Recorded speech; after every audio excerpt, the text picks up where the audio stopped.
मेरी मम्मी बताती है सर कि 2006-7 में जब वो अपना जॉब चालू की तो उस टाइम 400 रुपये वेतन था उनका। जी। फिर वो 400 रुपये वेतन से वो काम स्टार्ट की। फिर उस 400 रुपये में हम 500 कोई को पालती थी, 23,000 था। तो स्थिति ऐसा था सर कि मेरे को अभी भी याद है कि मम्मी कहीं से उधारी लेके मेरे को 20-22 हज़ार रुपये मेरे को दी थी और मैं उस पैसे को अपने हाथ में रखा हुआ था। और मेरे मन में डर ये था सर कि ये जो 500-700 लोगों का जो भीड़ है, इन भीड़ से मैं आगे बढ़ पाऊंगा कि नहीं बढ़ पाऊंगा करके। नमस्कार, वेलकम टू मेंटर ज्ञान। और मेंटर ज्ञान के इस चैनल में हम आपके सामने लेकर के आते हैं कुछ कहानियां जो सेलेक्टेड पर्सन अपनी जुबान से सुनाते हैं और वो कहानियां उनकी ही होती है। आज हम जिस कहानी को सुनाने वाले हैं, आप जिनके मुंह से सुनेंगे, आप सफलता की कहानी तो सुनेंगे ही, साथ ही आप संघर्ष की कहानी सुनेंगे। अगर आपने वो लाइन सुना है कि संघर्ष करते रहिए, एक दिन बहुत खूबसूरत तरीके से इस संघर्ष का परिणाम आपसे टकराएगा। अगर आप इस बात को महसूस कर सकते हैं तो आज के पॉडकास्ट में आपको लंबे समय तक रहना चाहिए। लंबे समय तक आपको ये समझ में आएगा कि कैसे जीवन की तमाम उलझनों को, तमाम गलतियों को, तमाम दिक्कतों को सॉल्व करते हुए इस कहानी में उस पूरे के पूरे पड़ावों को पार करने की कहानी आपको सुनने को मिलेंगी। तो आज के इस पॉडकास्ट में स्वागत करते हैं हमारे एडीईओ साहब सुनील करियारे जी का। जी बहुत बहुत धन्यवाद सर। सुनील जी, अभी जो एडीईओ का एग्ज़ाम था जी, ये बहुत लोगों के लिए बहुत समय से इंतज़ार रहा है। जी, मैं आपकी जर्नी की बात अगर ना भी करूं तो ये सिर्फ और सिर्फ एडीईओ का पेपर ही लगभग 2 साल इंतजार में रखा था जी, लोगों को, जी, है ना। 2023 से था, 2025 में इंतजार कर रहे थे result, vacancy, and then result आया। तो ये पूरी जर्नी का जो इंतजार था कैसा रहा आपके लिए? सर जैसे आप बता रहे हैं कि 2 साल इसका वैकेंसी लगभग चल रहा था करके, तो सर आपको एक चीज़ ये बताना चाहूँगा कि सर मैं अपना ग्रेजुएशन को मैं रूरल डेवलपमेंट से ही किया हूँ, गुरु घासीदास विश्वविद्यालय से जी। उसके बाद सर मैं अपना पोस्ट ग्रेजुएशन को सोशियोलॉजी से किया। सर जब मैं ग्रेजुएशन कर रहा था अपना, तो उस टाइम सर मैं अपने कॉलेज के फर्स्ट ईयर में था 2017 में।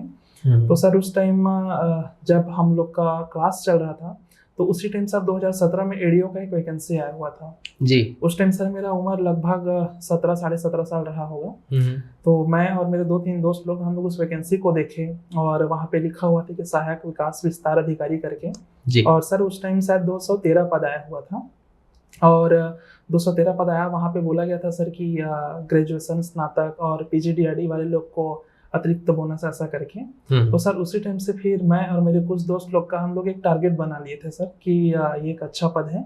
और जैसे सर मैं रूरल डेवलपमेंट से ही जुड़ा हुआ था, तो मेरे को लगा सर कि जैसे कि मैं ग्रामीण परिवेश से भी आता था, तो मेरे को लगा सर कि ग्रामीण परिवेश में जाके जो भी वहाँ की परेशानी है, जिसको मैं खुद झेला हुआ हूँ, देखा हुआ हूँ, तो मेरे को लगा सर कि इस पद में जाने के बाद एक बहुत अच्छा कार्य किया जा सकता है करके। देन सर 2017 में जब पता चला इस वैकेंसी आने वाली है करके, फिर 2019 में जब मेरा ग्रेजुएशन हो गया, उसके बाद सर तुरंत ही मैं अपना पीजीडीआरडी का कोर्स कर लिया। चूँकि पीजीडीआरडी वाले लोग को अतिरिक्त बोनस संग दिया जा रहा था, तो सर मैं सोचा कि ये अपॉर्चुनिटी को तो अपने हाथ से खोना ही नहीं है, चाहे वैकेंसी कभी भी आए करके। उसके बाद सर 2019 में मैं इग्नू में एडमिशन ले लिया। उसके बाद सर मैं अपना पीजीडीआरडी को कंप्लीट किया। उसके बाद सर जब मैं अपना सीजीपीएससी का पहला प्री दिया, तो पहला प्री देने के बाद जब मैं असफल हुआ, तो उसी टाइम हाइप बन गया था कि राज्य में एडीओ की भर्ती आने वाली है करके। तो सर उसके बाद जब मैं असफल हुआ प्री में, उसके बाद फिर मैं लगातार एडीओ को एज अ प्लान बी के तौर पे उसको तैयारी कर ही रहा था सर। तो मेरे लिए तो ये पद एक बहुत लंबे समय के बाद मेरे को प्राप्त हुआ है और ये पद मेरे को ऐसा लग रहा है सर जैसे कि मैं सीजीपीएससी का ही कोई बहुत बड़ा पद प्राप्त कर लिया है जैसे जी। बहुत बढ़िया। तो ये आपके लिए 2017 से अभी तक का इंतजार था, ये 2 साल का नहीं था एडीओ का पद। एक बार शॉर्ट में मैं आपसे जानना चाहूँगा कि आपकी पूरी लाइफ की जर्नी क्या रही है, कैसे कैसे आपने इस सपने को देखा और शुरुआत से, एकदम शुरुआत से बताइए, हम जानना चाहेंगे। जी सर, जैसे कि मेरा नाम सुनील करियारे है और मैं सर जानकी चांपा जिले के पास एक छोटा सा गांव है, देवरी करके बोलते हैं उसको, तो मैं वहाँ से बिलोंग करता हूँ सर। तो मेरे घर में मेरे माता पिता हैं और मेरा एक छोटा भाई है, मेरी एक बड़ी दीदी है। तो सर हम लोग लोअर मिडिल से भी एक क्लास में आते हैं, लोअर मिडिल से भी नीचे क्लास में आते हैं हम लोग। सर संघर्ष बचपन से ही हम लोग का था, मेरे साथ साथ मेरे मम्मी पापा भाई बहन सबका था। तो मम्मी पापा लोग लव मैरिज वाले थे, तो सर शुरू से ही हम लोग को थोड़ा सा परेशानी का सामना करना पड़ रहा था, आर्थिक सामाजिक मानसिक सब तरफ से। सर भगवान मेरे को बचपन से थोड़ा सा कुशाग्र बुद्धि का मेरे को एक गिफ्ट दिया हुआ था। सर मेरे को शुरू से पता था कि अगर मैं अपने घर वाले लोग की स्थिति को अगर मैं एक अच्छे क्लास में सेट कर सकता हूँ, तो मेरे को पता था सर कि मेरे पास सिर्फ शिक्षा ही मेरा एक हथियार है करके।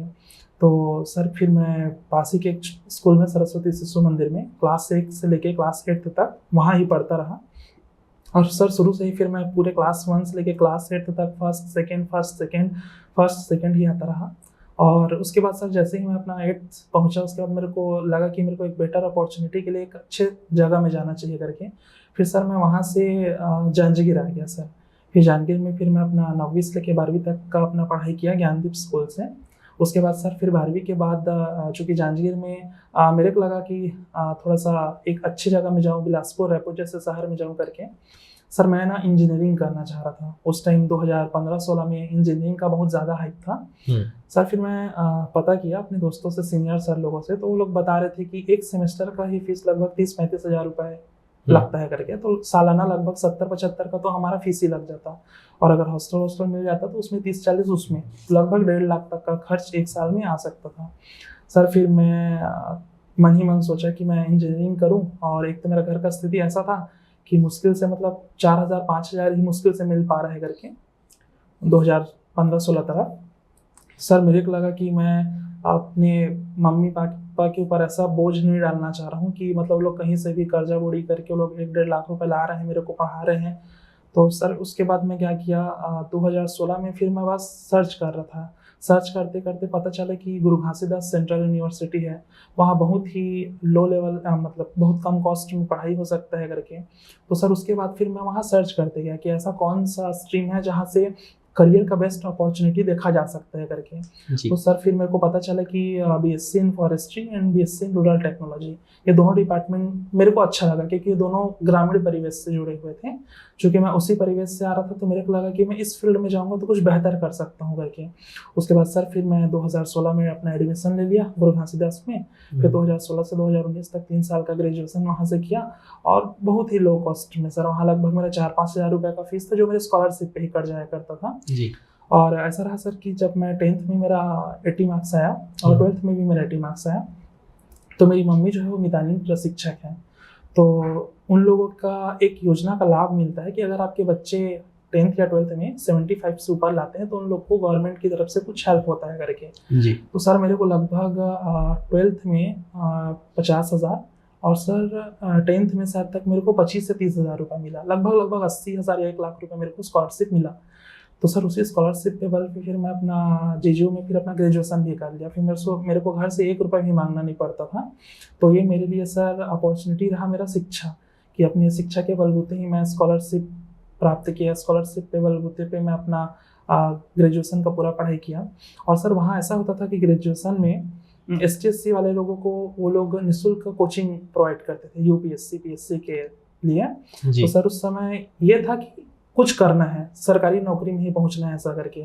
नहीं जानता था मैं कि UPSC क्या होता है सर। अभी तक मैं सिर्फ एक ही बार मैं UPSC का पेपर दिया हुआ हूँ। मेरे को जानकारी नहीं था कि UPSC क्या है, CGPSC क्या है करके। बस ये पता था कि हाँ GS का कुछ सब्जेक्ट पढ़ाया जाता है, मैथ्स रीजनिंग पढ़ाया जाता है करके। मेरा मैथ्स और मेरा रीजनिंग बहुत स्ट्रांग था सर 12th में। उसके बाद कॉलेज में फिर मैं बायो स्ट्रीम चले गया। तो मेरे को लगा कि कम से कम कंपटीशन एग्जाम में मैथ्स रीजनिंग के दम पे अच्छा एग्जाम पटवारी आ रही है सब निकलते रहता है। तो मैं बोला कि इसी को स्ट्रांग कर लेते हैं करके। तो फिर सर शाम को 5 बजे से लेकर 6:30 बजे तक हम लोग का क्लास चलता था कॉलेज में ही। फिर वहाँ से पढ़ते पढ़ते पता चला कि हाँ एक CGPSC एक संस्था है जो राज्य में सबसे बड़े बड़े परीक्षाओं का आयोजन कराता है, ऐसा करके। फिर जब मैं 2019 में हॉस्टल में था, तो वहाँ एक भैया से बस ऐसी चर्चा हुआ कि ये कोचिंग है, ये संस्था है, यहाँ ऐसा पढ़ाई कराया जाता है, ऐसा करके। देन सर मैं रियलाइज़ किया कि जैसे ही ग्रेजुएशन मेरा कंप्लीट हो जाएगा, उसके बाद फिर मैं अपना CGPSC की जर्नी में मैं आगे बढ़ जाऊँगा करके। तो एक पीछे में ये भी सपना था सर कि एडीओ भी बनना है करके, लेकिन उस टाइम ऐसा था कि वैकेंसी आ नहीं रहा था, और उम्र लगभग 19-20 साल का ही रहा होगा, तो उतना दिमाग भी नहीं था कि आगे क्या ही करना है, ऐसा करके। तो मैं सोचा कि एडीओ वैकेंसी जब भी आएगा, एडीओ का अच्छे से पढ़ेंगे। और सर हम लोग का ग्रेजुएशन में जो सब्जेक्ट था वो पूरा एडीओ से रिलेटेड था, तो उसमें मेरे को ज़्यादा मेहनत नहीं करना पड़ा, क्योंकि बेसिक मेरा शुरू से ही स्ट्रांग था। उसके बाद PSC का मैं जर्नी सर 4 जुलाई 2019 से चालू किया, और सर 14 अगस्त 2025 को, लगभग सर 6 साल बाद फिर मेरे को एक पद की प्राप्ति हुई, और रेडियो के पद पे मैं फाइनली चयनित हुआ सर। फिर बहुत बढ़िया। तो ये आपके 4 से 5 साल का सफ़र रहा है कॉम्पिटिटिव एग्जाम में, जो CGPSC या व्यापम से रिलेटेड रहे हैं। इस तमाम जो समय रहा है, इसमें आपको किन किन चीज़ों का सामना करना पड़ा, जो आपके फेलियर्स रहे हैं? क्योंकि इस समय पे सीधा ये तो नहीं रहा होगा कि आपने सीधा ADO का एग्ज़ाम दिए है। हाँ, बीच में और भी एग्ज़ाम रहे होंगे, तो वो जर्नी कैसी रही है? सर जैसे कि मैं पहली बार जब कोचिंग ज्वाइन किया, तो मैं कभी इतने सारे जनसंख्या में बच्चों को मैं कभी देखा नहीं था मैं। तो जब मैं कोचिंग सेंटर में गया, उसके बाद मैं जैसे ही क्लास में इंटर किया, तो देखा 500-700 बच्चे लोग साथ में बैठ के पढ़ रहे हैं करके। उन लोग को देखा सर, तो मैं देखते ही मैं बहुत घबरा गया। मैं बोला कि चूंकि हमारे कॉलेज में 60-70 लोग, और स्कूल में मुश्किल से 40-50 लोग के बीच ही मेरा उठना बैठना और कंपटीशन था। फिर मैं सोचा सर कि इन 500-700 लोगों के बीच में मैं कैसे लड़ाई लड़ पाऊंगा करके।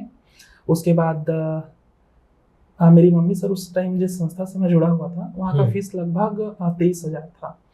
तो स्थिति ऐसा था सर कि मेरे को अभी भी याद है कि मम्मी कहीं से उधारी लेके मेरे को 20-22 हज़ार रुपये मेरे को दी थी, और मैं उस पैसे को अपने हाथ में रखा हुआ था। और मेरे मन में डर ये था सर कि ये जो 500-700 लोगों का जो भीड़ है, इन भीड़ से मैं आगे बढ़ पाऊंगा कि नहीं बढ़ पाऊंगा करके। उसके बाद फिर मैं डायरेक्ट सर से बात किया, सर ऐसा ऐसा है, दिक्कत है करके, मैं इतने लोगों से डर रहा हूँ, मैं आगे बढ़ पाऊंगा कि नहीं बढ़ पाऊंगा करके मैं खुद अपने ऊपर सवाल कर रहा था। फिर सर मेरे को समझाए कि बेटा तुम सिर्फ अभी 500-700 लोगों को देख रहे हो, जब तुम कल CGPSC के एग्जाम में बैठोगे तो तुमको तो 1 लाख 1.5 लाख लोगों के बीच में तुमको लड़ना है करके। फिर सर मेरे को लगा कि बात तो सही बोल रहे हैं सर करके। मैं बोला कि जब लड़ना इतने लोगों से है, तो इस छोटी सी भीड़ को देख के मैं क्यों डरूं करके। उसके बाद सर मैं लगातार फिर अपना पढ़ाई जारी रखा, और सर मेरे को ये लगा मेरी असफलता का मेरे को कुछ पॉइंट लगता है सर। जैसे कि जब मैं कोचिंग कर रहा था, तो मैं PSC का तैयारी जब चालू किया, तो जो भी कोचिंग में पढ़ाया करते थे, उसको मैं घर आने के बाद सर मैं रिवाइज नहीं कर पाता था। अब वो क्यों नहीं कर पाता था? क्योंकि सर उस टाइम ऐसा था कि जस्ट तुरंत कॉलेज से निकले हुए थे, और कॉलेज में तो मस्ती मजाक चलते ही रहता है, तो जो था वाइब वो अभी तक हटा नहीं था सर। तो जैसे ही मैं कोचिंग से आता था, उसके बाद बस जो लिखाए रहते थे कॉपी कंप्लीट करता था, जैसे हम लोग 10वीं 12वीं में करते हैं वैसे टाइप का। तो मेरे को लगा सर जो 1-1.5 साल का जो मेरा समय है, वो इसीलिए मेरा प्री नहीं क्वालिफाई हुआ, क्योंकि मैं घर आने के बाद मैं रिवाइज नहीं कर पाता था, सिलेबस को अच्छे से समझ नहीं पाता था। फिर सर जब मेरा पहला प्री नहीं निकला, उसके बाद मेरे को समझ आया कि मेरे को सिलेबस को अच्छे से एक बार रीड करना पड़ेगा कि सिलेबस में क्या लिखा है, क्या पढ़ना है, क्या छोड़ना है। और मेरे को लगा सर कि किसी एक, चाहे भैया हो, दीदी हो, या फिर कोई मेंटर हो, उनसे मेरे को जुड़ के ये जानना पड़ेगा कि इस पेपर को निकालना कैसे है करके। और सर कोरोना के बाद टेक्नोलॉजी का ज़माना इतना ज़्यादा बढ़ा कि जितने भी सेलेक्टेड सर आए, मैडम आए, सब के सब लोग टेलीग्राम, यूट्यूब में आके सब रणनीति तरीका बताते गए, कैसे प्री निकालना है, कैसे मेंस निकालना है, कैसे इंटरव्यू निकालना है करके। तो मेरे को थोड़ा सा लगता है सर कि 2019-20 में अगर मेरे को थोड़ा सा टेक्नोलॉजी का सहारा मिल जा रहा था, तो शायद मैं अपना पहला प्री निकाल लिया रहता करके। परफेक्ट। मतलब कोई स्टूडेंट अगर तैयारी कर रहा है, तो इस फील्ड में जो आपको महसूस हुआ, क्या आपको लगता है कि कोई आपको पहले से ही बता दिया होता कि ये गलती नहीं करनी है, इतना पढ़ना है? वो कोई भी हो सकता है, जैसे आपने बोले भैया दीदी, कोई भी, हम उसको अपने यहाँ मेंटोर कहते हैं या गाइड कहते हैं। अगर कोई पर्सन आपको पहले बता दिया होता, तो क्या आपकी ये जर्नी छोटी हो सकती थी? Definitely sir. क्योंकि सर जैसा मैं मेंटर यानी कि इस मंच पे बैठा हुआ हूँ, तो सर इस मंच पे मैं छत्तीसगढ़ का मेरे को लगता है सर एक ऐसा मंच है जहाँ पे भिन्न भिन्न अधिकारी IAS IPS ADO deputy collector DSP बहुत सारे एक ही मंच पे हम लोग को अवेलेबल हो जाते हैं करके। तो सर मेरे को लगता है कि एक मेंटर का बहुत बड़ा योगदान है आपकी सफलता में। एक मेंटर ये बता सकता है सर आपको कि आपको क्या पढ़ना है, क्या छोड़ना है करके। मेरे को लगता है कि अगर 2019 में ही अगर मेरे को कोई बता दिए रहता कि आपको ये सिलेबस को ऐसा पढ़ना है, आपको मेंस का आंसर, सर मैं 2021 में जब मेरा सेकंड प्री नहीं निकला, उसके बाद फिर मैं अपना मेंस का आंसर राइटिंग चालू किया, तब सर मेरे को पता चला कि यार मैं कितना लेट हो गया करके। तो मेरे को डेफिनेटली लगता है सर कि एक मेंटर का होना, चाहे कोई भी रहे वो, चाहे वो कोई व्यक्ति हो, कोई संस्था हो, चाहे आपके भैया हो, दीदी हो, कोई भी हो, एक मेंटर का होना बहुत ज़रूरी है करके आज मेरे को पर्सनली बिलीव होता है। अगर शायद ये मेंटर मेरे को पहले मिल जा रहे थे तो आज ये जो संघर्ष का दौर है, जो 6 साल मेरे को लग गया, शायद तक मैं 3 साल या 4 साल में कोई ना कोई पद प्राप्त कर चुका रहता। जब मेरी आपसे पहले बात हो रही थी तो आप अपने लाइफ के संघर्ष के बारे में बताया था। एक स्टूडेंट जो होते हैं ना, वो छोटे से छोटे उनके पास संघर्ष रहते हैं कि जैसे मैं घर जाता हूँ तो मेरे को काम करवाते हैं, या फिर कोई स्टूडेंट के में ये रहता है कि मैं जब भी पढ़ने बैठता हूँ तो मेरे को मेरे दोस्त लोग बुला लेते हैं, या कुछ रहता है कि कुछ ना कुछ स्ट्रेस आ जाता है। ये उनके लाइफ का अपना संघर्ष है, या उनका एक इशू है कि मैं मोबाइल ज़्यादा चला लेता हूँ। क्या आपका संघर्ष उनके संघर्ष से अलग था, और अलग था तो आप उसको कैसे हैंडल किए थे? सर मेरे को लगता है कि यहाँ पे चाहे कोई भी बैठा हो, मैं बैठा हूँ या फिर मेरे बाद अगर कोई दूसरे भी अगर ADO या कोई भी पद वाले लोग अगर आए, तो मेरे को लगता है सर कि सबका जो जर्नी है वो इर्द गिर्द घूमते रहता है। लगता है सर कि बहुत सारे स्टूडेंट सामाजिक, आर्थिक, मानसिक सब परेशानियों को झेलते रहते हैं करके। जैसे सर मैं हूँ तो मेरे लिए सबसे बड़ा चुनौती तो मेरा आर्थिक स्थिति था सर। चूँकि मेरी मम्मी मितानिन प्रशिक्षक थी, पिताजी कुछ कार्य नहीं करते हैं, और बड़ी दीदी थी और मेरा भाई था, मैं थी, हम 5 लोग थे।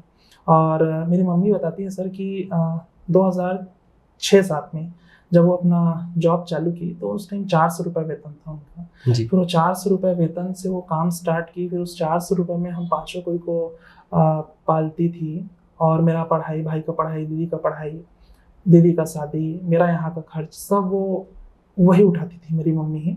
मेरे चाचा जी थे, मेरे चाचा जी का देहांत हो गया, लगभग 2 साल हो गए उनके देहांत को। जब चाचा जी थे तो चाचा जी मेरे को आर्थिक रूप से मदद किया करते थे। चाचा जी के जाने के बाद तो सर पूरा एकदम पैर डगमगा गया कि अब आगे कैसे आर्थिक रूप से कैसे सक्षम रहूं, कैसे अपना पढ़ाई को कंटिन्यू रखूं करके।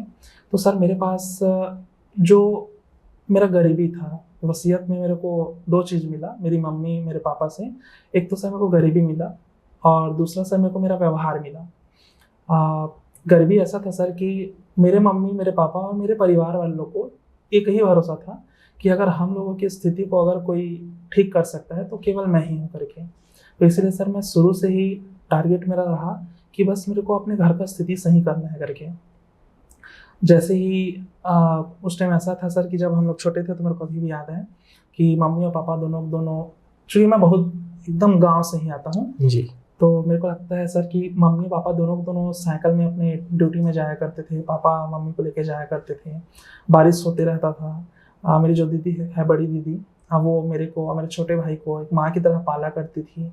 ऐसा था कि कई टाइम हम लोग को मिर्ची की चटनी में खाना खाना पड़ता था, और स्थिति ऐसा रहा सर कि कभी मैं डिमांड नहीं किया अपनी मम्मी से कि मेरे को ये चाहिए, मेरे को वो चाहिए करके। मेरे को मेरी मम्मी जितना दे देती थी वो मेरे लिए पर्याप्त था बचपन से सर। अभी भी मेरे को याद है कि जब मैं छोटा था तो हमारे घर में टीवी नहीं हुआ करता था, तो मैं अपने दोस्त के यहाँ टीवी देखने जाया करता था। तो मेरे सब दोस्त लोग ऊपर बैठते थे, मैं नीचे में बैठता था। तो जब पिकनिक मनाने जाते थे मेरे दोस्त लोग, तो मेरे सब दोस्त लोग खाना वाना बनाया करते थे। मैं बहुत छोटा था उस टाइम। सब दोस्त लोग खाना वाना बनाते थे, कोई पूड़ी बना रहा है तो कोई सब्जी बना रहा है तो कोई पनीर काट रहा है, मेरे को सबसे अलग रखते थे। तो ये सब चीज़ सर मेरे को लगा कि ये हो क्या रहा है मेरे साथ करके। फिर मैं अपने चाचा जी से बात शेयर किया, अपने मम्मी से, पापा से बात शेयर किया, तब वो लोग मेरे को बोले कि अगर तेरे को आगे बढ़ना है तो सिर्फ तेरे पास शिक्षा ही एकमात्र तेरा औजार है, तो उसी के बलबूते पे आगे बढ़ सकता है करके। तब फिर मेरे को ठान लिया सर उसी टाइम कि नहीं, मेरे को कुछ भी हो जाए, बस पढ़ते रहना है करके। और आज सर मैं गर्व के साथ मैं बोल सकता हूँ कि 26-27 साल की उम्र में ना मैं एल्कोहल को भी हाथ लगाया, ना मैं कहीं भी स्मोकिंग के बारे में सोचा। जब भी अगर मेरा ध्यान कभी भी अगर भटक भी जाता था, भले ही मैं नहीं करता वो सब चीज़ को, लेकिन मेरे दोस्त लोग जिन लोग साथ में उठता बैठता था उन लोग का ऐसा प्रवृत्ति रहा।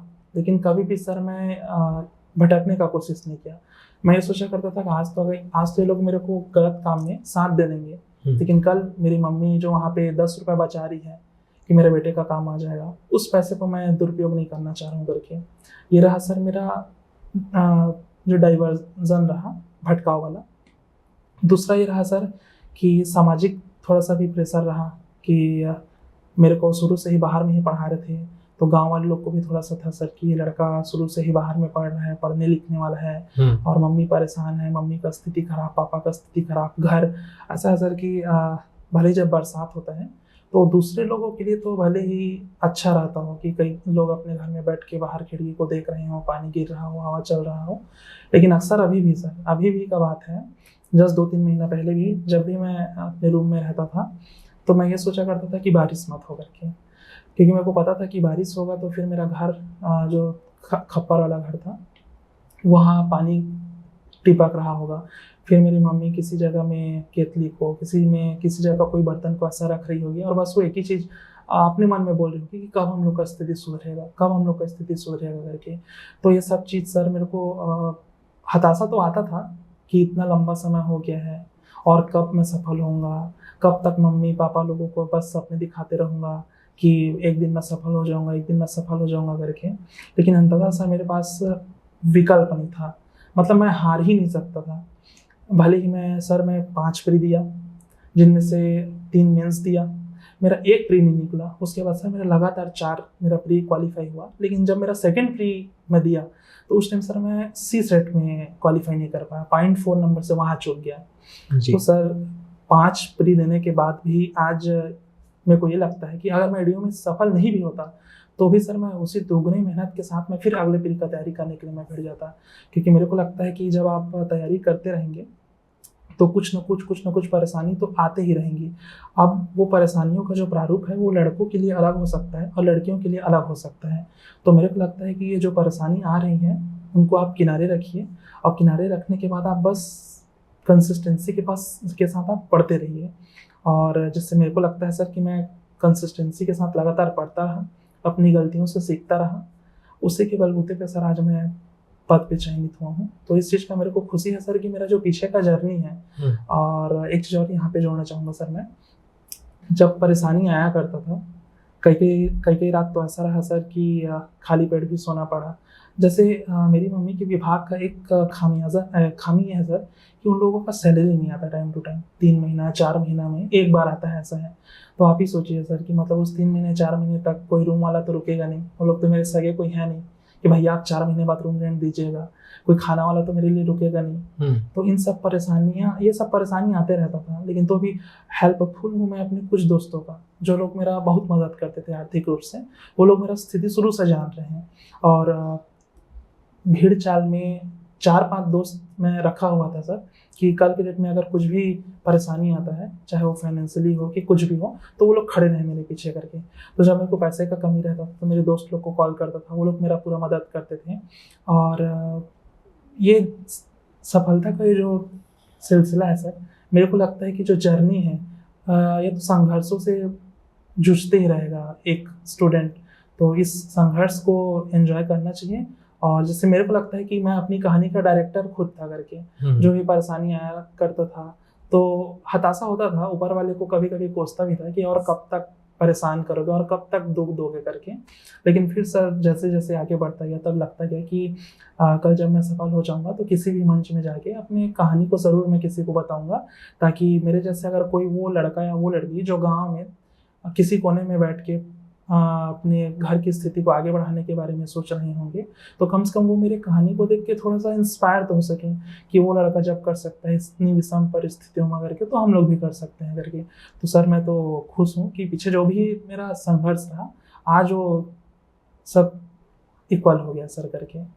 चलिए, इस कहानी से मेरे को एक चीज़ है कि आपकी माता को प्रणाम है, जिन्होंने 5 बच्चों को पाल करके भी आप जैसे हीरे को इतना पाला, और वो कर रही है, और ये माँ ही है जो वो हो सकती हैं, और ये उनका ही ताकत है, ये उनका ही आशीर्वाद है कि आप इस मुकाम पे हैं। सुनील जी, हमारे साथ कई ऐसे स्टूडेंट्स जुड़े हुए हैं या इस वीडियो को देख रहे होंगे जो नया नया शुरू कर रहे हैं, और वो स्टूडेंट्स हैं जिनको बहुत सी चीज़ें नहीं पता है कि कैसे पढ़ाई करनी चाहिए, क्या पढ़ाई करनी चाहिए, स्ट्रेटजी क्या होना चाहिए। उनके पास कोई तरीका, कोई प्लानिंग, कोई स्ट्रेटजी नहीं है जी। तो आपने कौन सा ऐसा प्लान या स्ट्रेटजी फॉलो किया जो आपको सफलता तक लेकर के गई? जी सर, जैसे कि व्यापम और पीएससी ये दोनों अलग अलग संस्था हैं जी, और दोनों का सर जो भी एग्ज़ाम कंडक्ट करते हैं, दोनों का स्ट्रक्चर भी अलग अलग है। सर जैसे अभी मैं सीजी व्यापम के पद पे चयनित हुआ हूँ, तो इसका स्ट्रेटजी एकदम अलग था और सीजीपीएससी का जो स्ट्रेटजी है वो एकदम अलग है। तो सबसे पहले सर मैं सीजीपीएससी के बारे में बताना चाहूँगा लोगों को। सर मैं सीजीपीएससी को ये देखता हूँ कि अगर आपके पास मेंस का नॉलेज है तो आप आराम से प्री आप क्वालिफाई कर सकते हैं सर करके।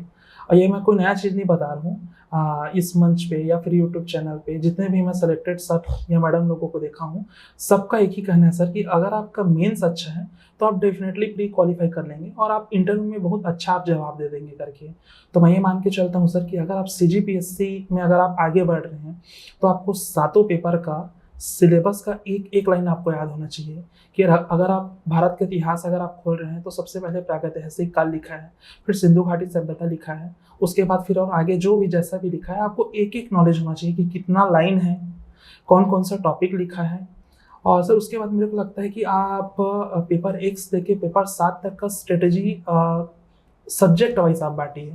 देख सर मैं क्या करता था, मैं सुबह अपना सबसे पहला जो मेरा टाइम रहता था वो मैं पेपर 1 को दिया करता था। पेपर 1 लगभग सर मैं 1-1.5 घंटा पढ़ा करता था। मेरा इंग्लिश ज़्यादा वीक था सर, तो मैं इंग्लिश को लगभग 30 मिनट 40 मिनट उसको पढ़ा करता था। फिर आधा घंटा मैं अपना हिंदी पढ़ता था, आधा घंटा में अपना छत्तीसगढ़ी पढ़ता था। सर चूँकि मैं प्योर छत्तीसगढ़िया बैकग्राउंड से आता हूँ तो मेरे लिए जो छत्तीसगढ़ी सब्जेक्ट है वो मेरे लिए बहुत ज़्यादा ईजी रहता है, तो मैं उस पर ज़्यादा लोड नहीं लेता पेपर के टाइम में। मैं प्रयास करता हूँ कि मैं 1 घंटा हिंदी, 1 घंटा में अपना अंग्रेजी पढ़ लूँ करके।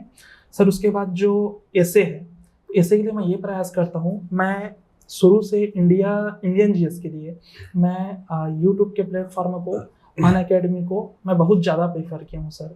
मतलब आज भी अगर मैं सीजीपीएससी के एग्ज़ाम में बैठता हूँ तो मैं अनअकैडमी के शुभम गुप्ता सर हैं, मधुकर कोटवे सर हैं और जितने भी जो हमारे छत्तीसगढ़ के भी कुछ यूट्यूब चैनल हैं उन लोगों का इस्तेमाल करके मैं अपना प्री क्वालिफाई डेफिनेटली कर लेता था। लेकिन सर फिर मेरे को लगा कि मेंस के लिए तो वृहद ज्ञान का ज़रूरत है करके। उसके बाद सर मैं सीजीपीएससी में जितने भी हमारे प्रीवियस सेलेक्टेड सर हैं वो लोग अपना आरटीई कॉपी भी शेयर करते थे सर। उसके बाद जब मैं अपना आरटीई कॉपी को देखा तो आरटीई कॉपी को देखने के बाद मेरे को पता चला कि टॉपर जो लिख रहे हैं मैं तो ऐसा लिख ही नहीं पा रहा हूँ करके। यहाँ तक कि टॉपर जो आंसर दे रहे हैं उसका तो मैं आसपास को भी नहीं छू रहा हूँ करके। तो सर मेरे को लगा कि नहीं यार, मेरा मेंस का नॉलेज तो थोड़ा सा कमजोर है करके। उसके बाद सर फिर मैं मार्केट से परचेस किया मेंस के बुक को। मेंस के बुक को परचेस करने के बाद फिर मैं सर मेंस के सिलेबस के अकॉर्डिंग बस अपना नोट्स तैयार करते रहा जी। सर मेरे को तो पहले ये भी नहीं पता था कि सिनॉप्सिस किसको बोलते हैं करके। उसके बाद सर मैं गूगल में सर्च किया कि सिनॉप्सिस एक शॉर्ट नोट्स होता है करके। तो सर फिर मैं अपने सातों सब्जेक्ट का मैं अपना सिनॉप्सिस बनाते चला गया जी। सर लोग मैडम लोग गाइड करते ही थे। जब 4 दिन का पेपर रहता है तो पेपर से पहले टाइम ही नहीं रहता है आप लोग के पास एक सिनॉप्सिस होना चाहिए रिवाइज करने के लिए करके। तो सेम प्रोसेस मैं भी किया, मैं भी अपना सिनॉप्सिस बनाते चला गया सर।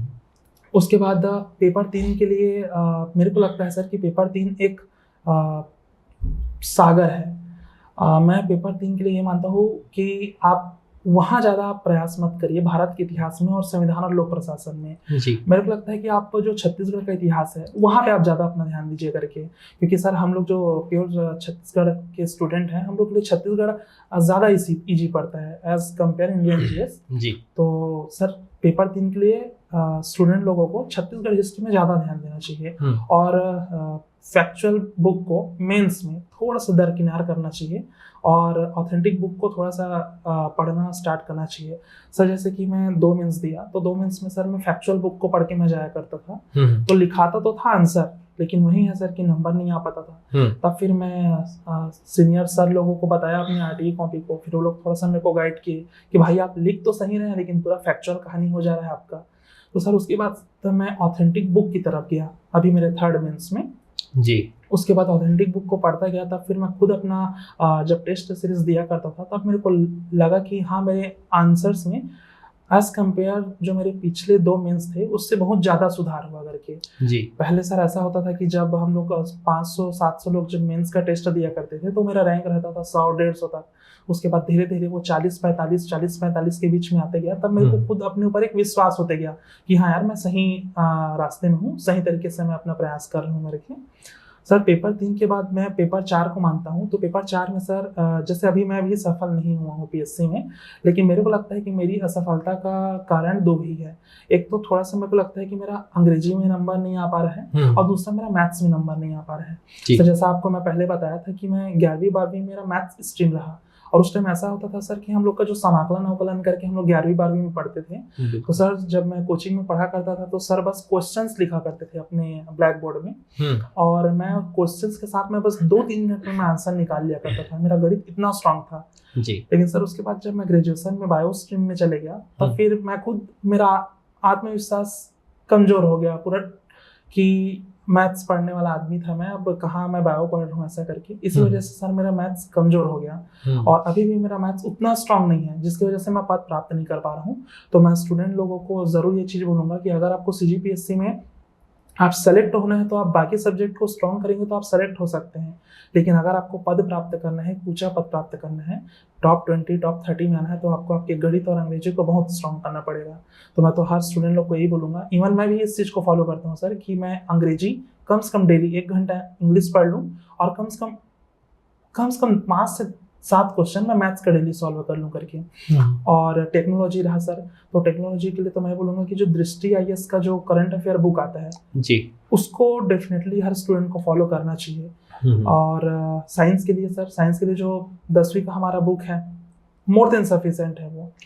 और जैसे अभी 1-2 साल हुआ है क्वेश्चन लोग थोड़ा सा डीप जा रहे हैं, तो सर मैं ये देख रहा हूँ कि सिलेबस में मान के चले कि अगर परिवहन लिखा है या फिर श्वसन लिखा है तो आप 11वीं-12वीं में जाइए या चैट जीपीटी से पूछिए परिवहन चैप्टर के बारे में, या 11वीं-12वीं में आप जाइए सीजी बोर्ड का, फिर आप बस सिलेबस वाइज जो सिलेबस में पॉइंट लिखा है उसके अकॉर्डिंग आप अपने नोट्स बनाते चलिए। इससे आप आराम से आप पेपर 4 में इजिली 120-130 तक गेन कर सकते हैं अगर आपका साइंस अच्छा रहा, अगर आपका मैथ्स अच्छा रहा तो करके। सर पेपर 5 के लिए इकोनॉमी है, तो इकोनॉमी के लिए मैं ये देखा कि सबसे ज्यादा क्वेश्चंस इंडियन इकोनॉमी आर्थिक सर्वेक्षण से ज्यादा पूछा जाता है करके जी।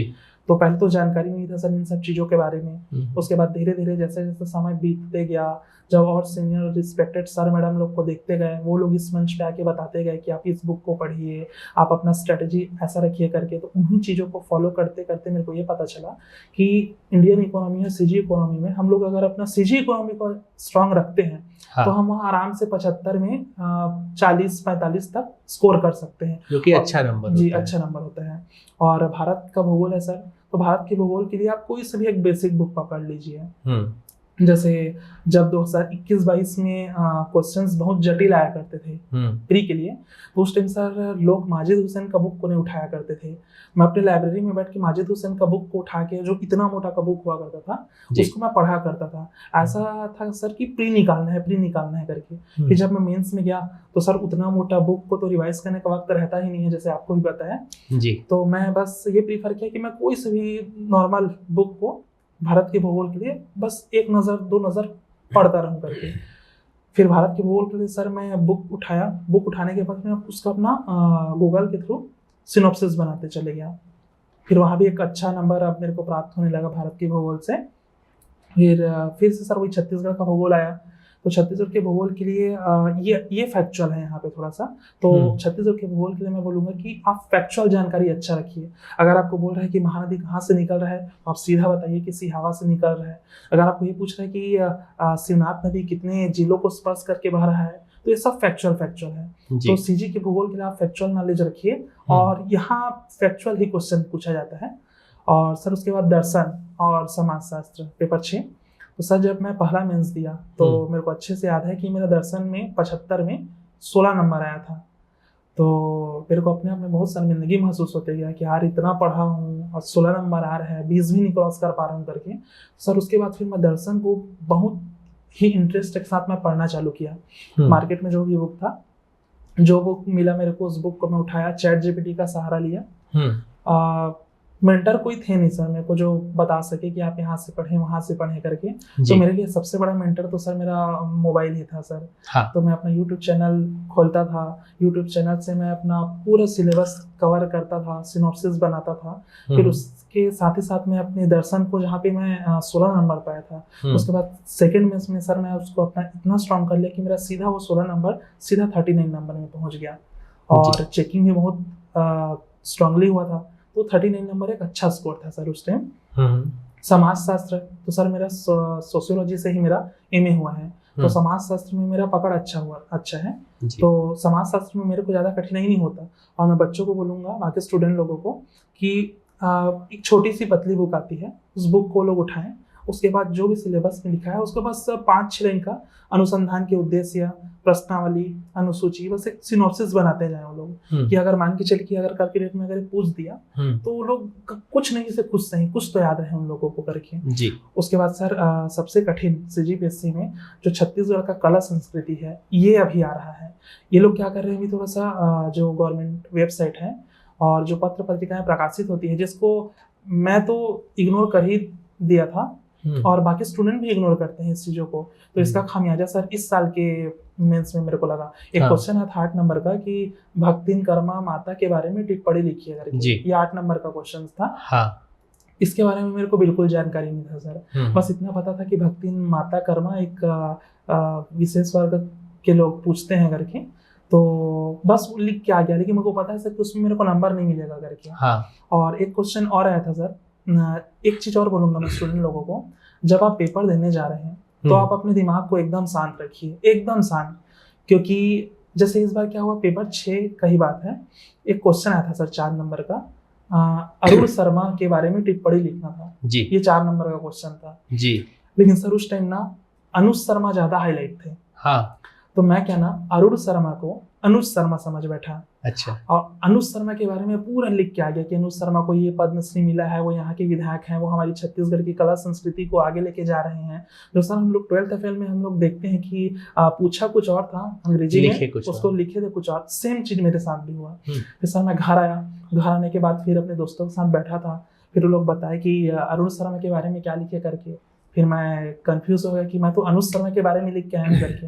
तो ये गलती मेरे से वहाँ पे हुआ, और ये गलती इसीलिए हुआ कि वहाँ पे मैं थोड़ा सा प्रेशर में था। ठीक है। मेंस में ऐसा रहता है सर कि 3 घंटा में आपको 46 क्वेश्चन अटेम्प्ट करना है। तो मैं बोलूँगा कि बच्चों को काम डाउन रखना चाहिए। और सर पेपर 7 रहा, तो पेपर 7 के लिए ऐसा है कि मैं क्या, मतलब बहुत कम लोग हैं जिन लोग का पेपर 7 में अच्छा स्कोर आ रहा है।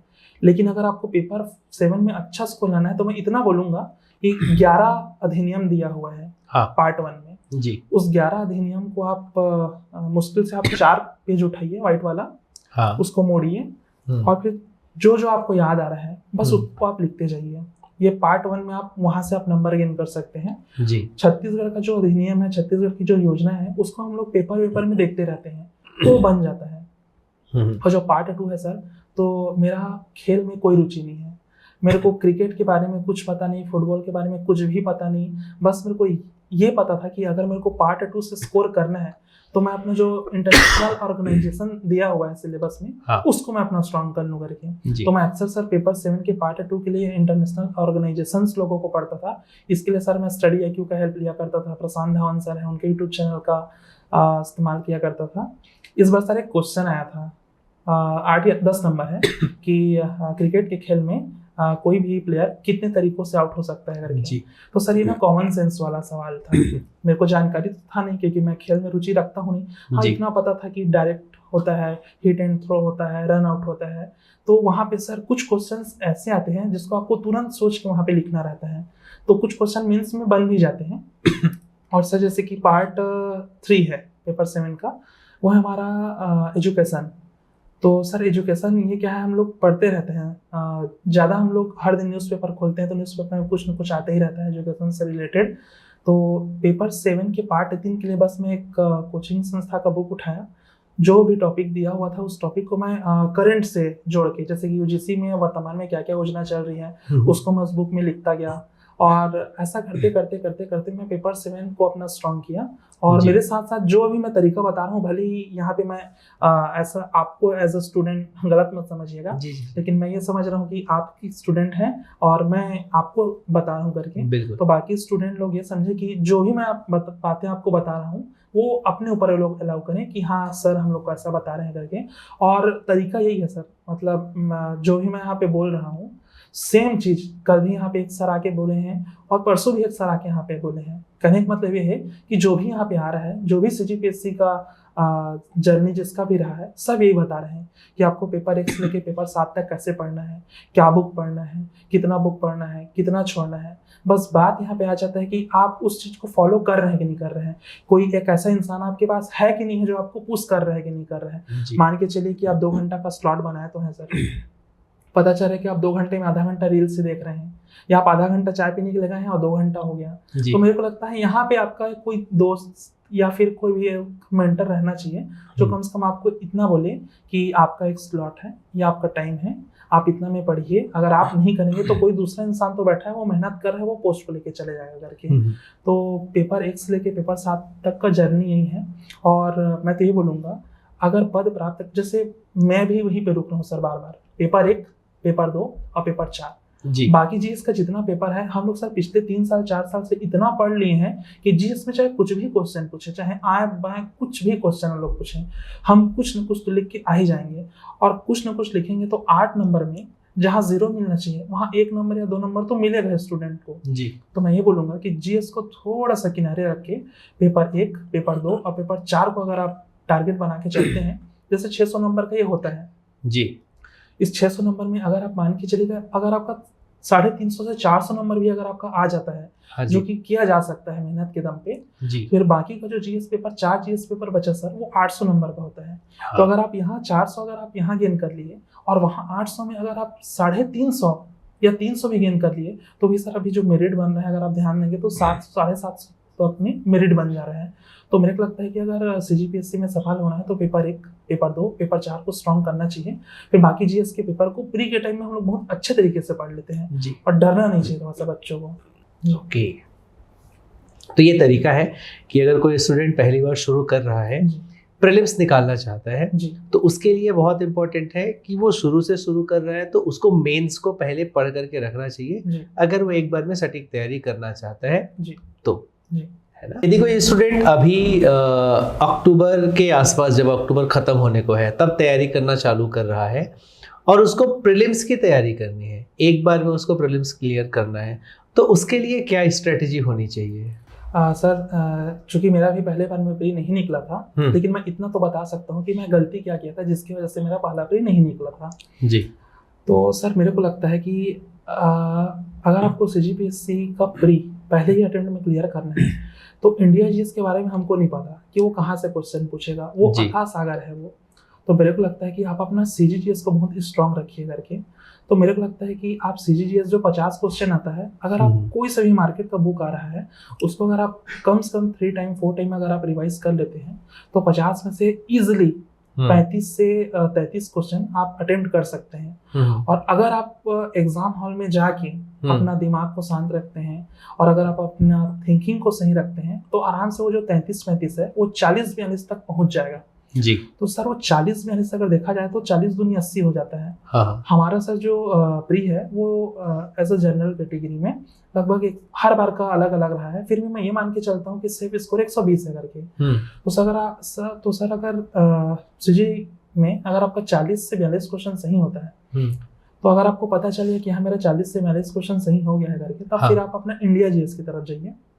और इंडिया जीएस में मैं पहले ये बोलूँगा संविधान का आप पहले बनाइए, क्योंकि संविधान का एक बार अगर आपका कंसेप्ट अच्छा से है तो आपसे क्वेश्चंस चाह कर भी गलत नहीं होगा। वो कॉन्स्टिट्यूशन को हल करने के बाद फिर आप हिस्ट्री में जाइए, क्योंकि हिस्ट्री में सर हम लोग का इंटरेस्ट रहता है। तो हिस्ट्री में क्या है, कुछ एलिमिनेशन मेथड रहता है, अगर उसको आप यूज करेंगे तो डेफिनेटली क्या सही है क्या गलत है करके पता चल जाता है। उसके बाद सर थर्ड में आप जाइए करंट अफेयर की ओर। क्योंकि करंट अफेयर तुरंत हम लोग पढ़े रहते हैं, क्योंकि सर 10 से 12 भी अगर हम लोग का पेपर रहता है तो सबसे पहले हम लोग जब अपने सेंटर में जाते हैं तो इंसान क्या करता है, पहले करंट अफेयर को रिवाइज करता है जी। तो अगर मान के चलिए सर कि जैसे ही हम लोग एग्जाम हॉल में गए और कुछ करंट अफेयर जो हम देखे हैं वही एज इट इज अगर वो आ गया जी, तो मैं तो ये मानूंगा कि पहला आप कॉन्स्टिट्यूशन हल कीजिए, दूसरा इंडियन हिस्ट्री, और थर्ड में आप अपना करंट अफेयर। सर मैं ये करता था कि मैं अब जब मेरा प्री निकल रहा है तो मैं ये प्रयास किया हूँ कि मैं अपना सीजीजीएस को स्ट्रांग रखूं करके, और फिर मैं अपना इंडिया जीएस के लिए मैं सर अपना केवल वहाँ भी 7-8 पार्ट में बटा हुआ है, भारत का इतिहास, भारत का भूगोल, संविधान, लोक प्रशासन, कला संस्कृति, पर्यावरण, विज्ञान, करंट अफेयर, ऐसा करके। तो सर मैं हर पोर्शन को तो पढ़ के नहीं जाता हूँ, क्योंकि सर ये गलती मैं पहले में किया था अपना, मैं सबको पढ़ के जाऊंगा करके मैं सोचा करता था, तो इससे क्या हुआ था सर, सब मिक्स हो गया था। जब मैं पेपर देने गया तो पूरा सब मिक्सअप हो गया, कुछ समझ नहीं आ रहा था, इधर का उधर, इधर का उधर। उसके बाद सर सेकेंड अटेम्प्ट में फिर मैं समझा कि पढ़ने से ज़्यादा जरूरी कुछ चीज़ों को छोड़ना भी है करके। उसके बाद सर मैं अभी कभी भी मैं विज्ञान पढ़ के नहीं जाता, मैं पर्यावरण पढ़ के नहीं जाता, बस जो बेसिक नॉलेज है उसी बेसिक नॉलेज के दम पे इन दोनों सब्जेक्ट को लेकर मैं वहाँ जाता हूँ, और अपना ज़्यादातर मैं तैयारी कॉन्स्टिट्यूशन, हिस्ट्री, भूगोल और करंट अफेयर के लिए रखता था। इंडिया जीएस के लिए इन चारों पोर्शन को मैं पढ़ता था, और सीजी के लिए मैं पूरा सीजी को पढ़ता था कि अगर सीजी से 50 क्वेश्चन आएगा तो कम से कम मैं 40 से 42 क्वेश्चन बनाऊं करके, और ये तभी संभव है जब आप पूरा का पूरा बुक को पढ़ के जाएंगे करके। सर मेरे को अभी भी याद है, भले ही जो भी पॉडकास्ट को देख रहे होंगे कुछ मेरे मित्र भी होंगे, उन लोग को भी लग रहा होगा कि मैं अतिशयोक्तिपूर्ण बात कर रहा हूँ करके, लेकिन मैं बच्चों को ये जरूर बोलना चाहूंगा कि मैं जिस भी पब्लिकेशन का बुक मैं पढ़ता था, आज मेरे को 6 साल हो गया, मैं अपने टेबल में, ये मैं भी जान रहा हूँ, मेरे जो दोस्त लोग हैं, जो लोग मेरे को पढ़ते देखे हैं अपने आंखों के सामने, वो लोग भी जान रहे हैं कि मेरे टेबल में सिर्फ 2 ही बुक रहता है करके।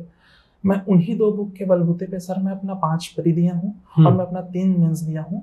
और एक चीज़ यहाँ पे, एक चीज़ और ऐड करना चाहूँगा सर मैं, कि जब मेरा प्री का पेपर हो गया तो मेरे को ये पता चला कि नौकरी तो मेंस से लगना है करके। तो सर जब मैं मेंस का तैयारी करने के लिए गया तो उस टाइम कोविड बस आने ही वाला था, स्टार्टिंग हो चुका था कोविड का। तो सर जब मैं कोचिंग सेंटर में गया और फिर मैं पूछा फीस के लिए, तो वो लोग बोले कि 35-40 हज़ार है करके, वन टाइम में इंस्टॉलमेंट में ऐसा करके। सर फिर मैं क्या किया, मैं बोला कि इंस्टॉलमेंट में मैं अपना फीस पटा लूँगा करके। उसके बाद सर मैं 10,000 रुपये में अपना फीस पेमेंट किया। उसके बाद फीस पेमेंट करने के बाद फिर वो लोग बोले कि कुछ दिन के बाद आप अपना बाकी का पेमेंट को करिएगा करके जी। सर उसके बाद जैसे ही मैं फीस पेमेंट किया, फीस पेमेंट करने के बाद 1 ही महीना बस मैं पढ़ पाया था। उसके बाद आ गया कोरोना हम लोग का। कोरोना आने के बाद सर कोचिंग संस्था ऑफलाइन बंद ही हो गया, जैसा आपको भी पता है जी।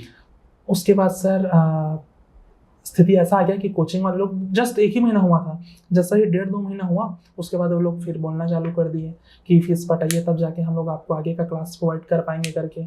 और सर मेरी मम्मी तो स्वास्थ्य विभाग से ही जुड़ी हुई थी उस टाइम। मेरी मम्मी क्या बहुत कम लोगों का सैलरी कंटिन्यू आया करता था, तो मैं संस्था वाले लोग को अपनी परेशानियों को भी बताया कि ऐसी ऐसी परेशानियां हैं, मम्मी कोरोना में भी काम कर रही है और सैलरी भी नहीं आ रहा है, तो अभी मैं फीस नहीं पे कर पाऊंगा करके जी। तो वो लोग भी बोले कि सर अगर आपके लिए अगर हम लोग ऐसा शिथिल करते हैं इस चीज को, फीस को, तो बाकी लोगों के लिए वो अन्याय हो जाएगा करके। तो मैं उन लोगों को भी गलत नहीं बोलूंगा, वो लोग भी अपनी जगह में सही थे।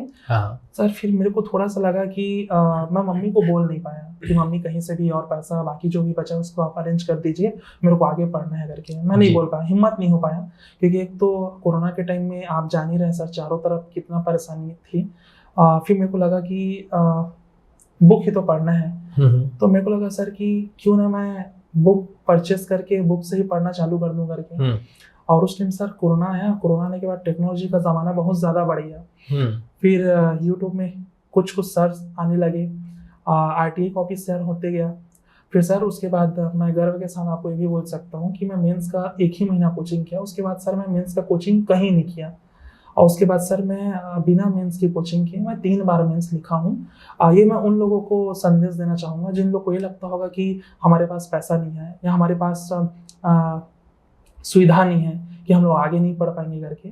जब मैं बिना पैसे के बस खर्चा मेरा 250 रुपये का ही आता था, यूट्यूब में रिचार्ज कराता था महीने का, उसी में फिर सर मैं 200-250 रुपये में पूरा अपना मेंस का सिलेबस कंप्लीट कर लिया, पूरा अपना नोट्स बना लिया और मैं 3 बार मेंस में लिख लिया। तो मैं बाकी जो भी गांव में दूर दराज में जो लोग बैठे होंगे, जिन लोग को लगता होगा कि पैसा है तभी पद है, पैसा है तभी CGPSC का जर्नी है करके, तो मैं उन लोग को बोलना चाहूँगा कि बस आप सोचिए, सबसे पहले आप सोचिए कि हम लोग को करना है करके, फिर बस आप भिड़ जाइए। फिर जब आप भिड़ेंगे ना, तब आपको जो प्रकृति है ना, वो कोई ना कोई आदमी आपके पास भेज ही देगा जी।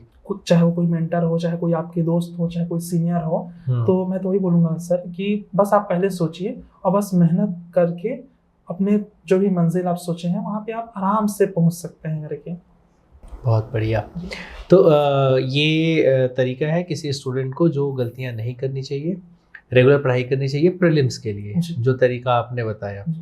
कई ऐसे स्टूडेंट्स हैं ना जो जॉब के साथ तैयारी कर रहे हैं, मतलब ऑलरेडी किसी जगह पे प्राइवेट जॉब पे है या जॉब पे लगे हुए हैं, उनके पास ये पूरा समय नहीं है कि वो सारी किताब को पढ़ पाएंगे, लिमिटेड समय है। उनके लिए क्या स्ट्रेटजी होनी चाहिए और क्या उनके लिए सबसे ज़्यादा किसी मेंटर की ज़रूरत है या नहीं है?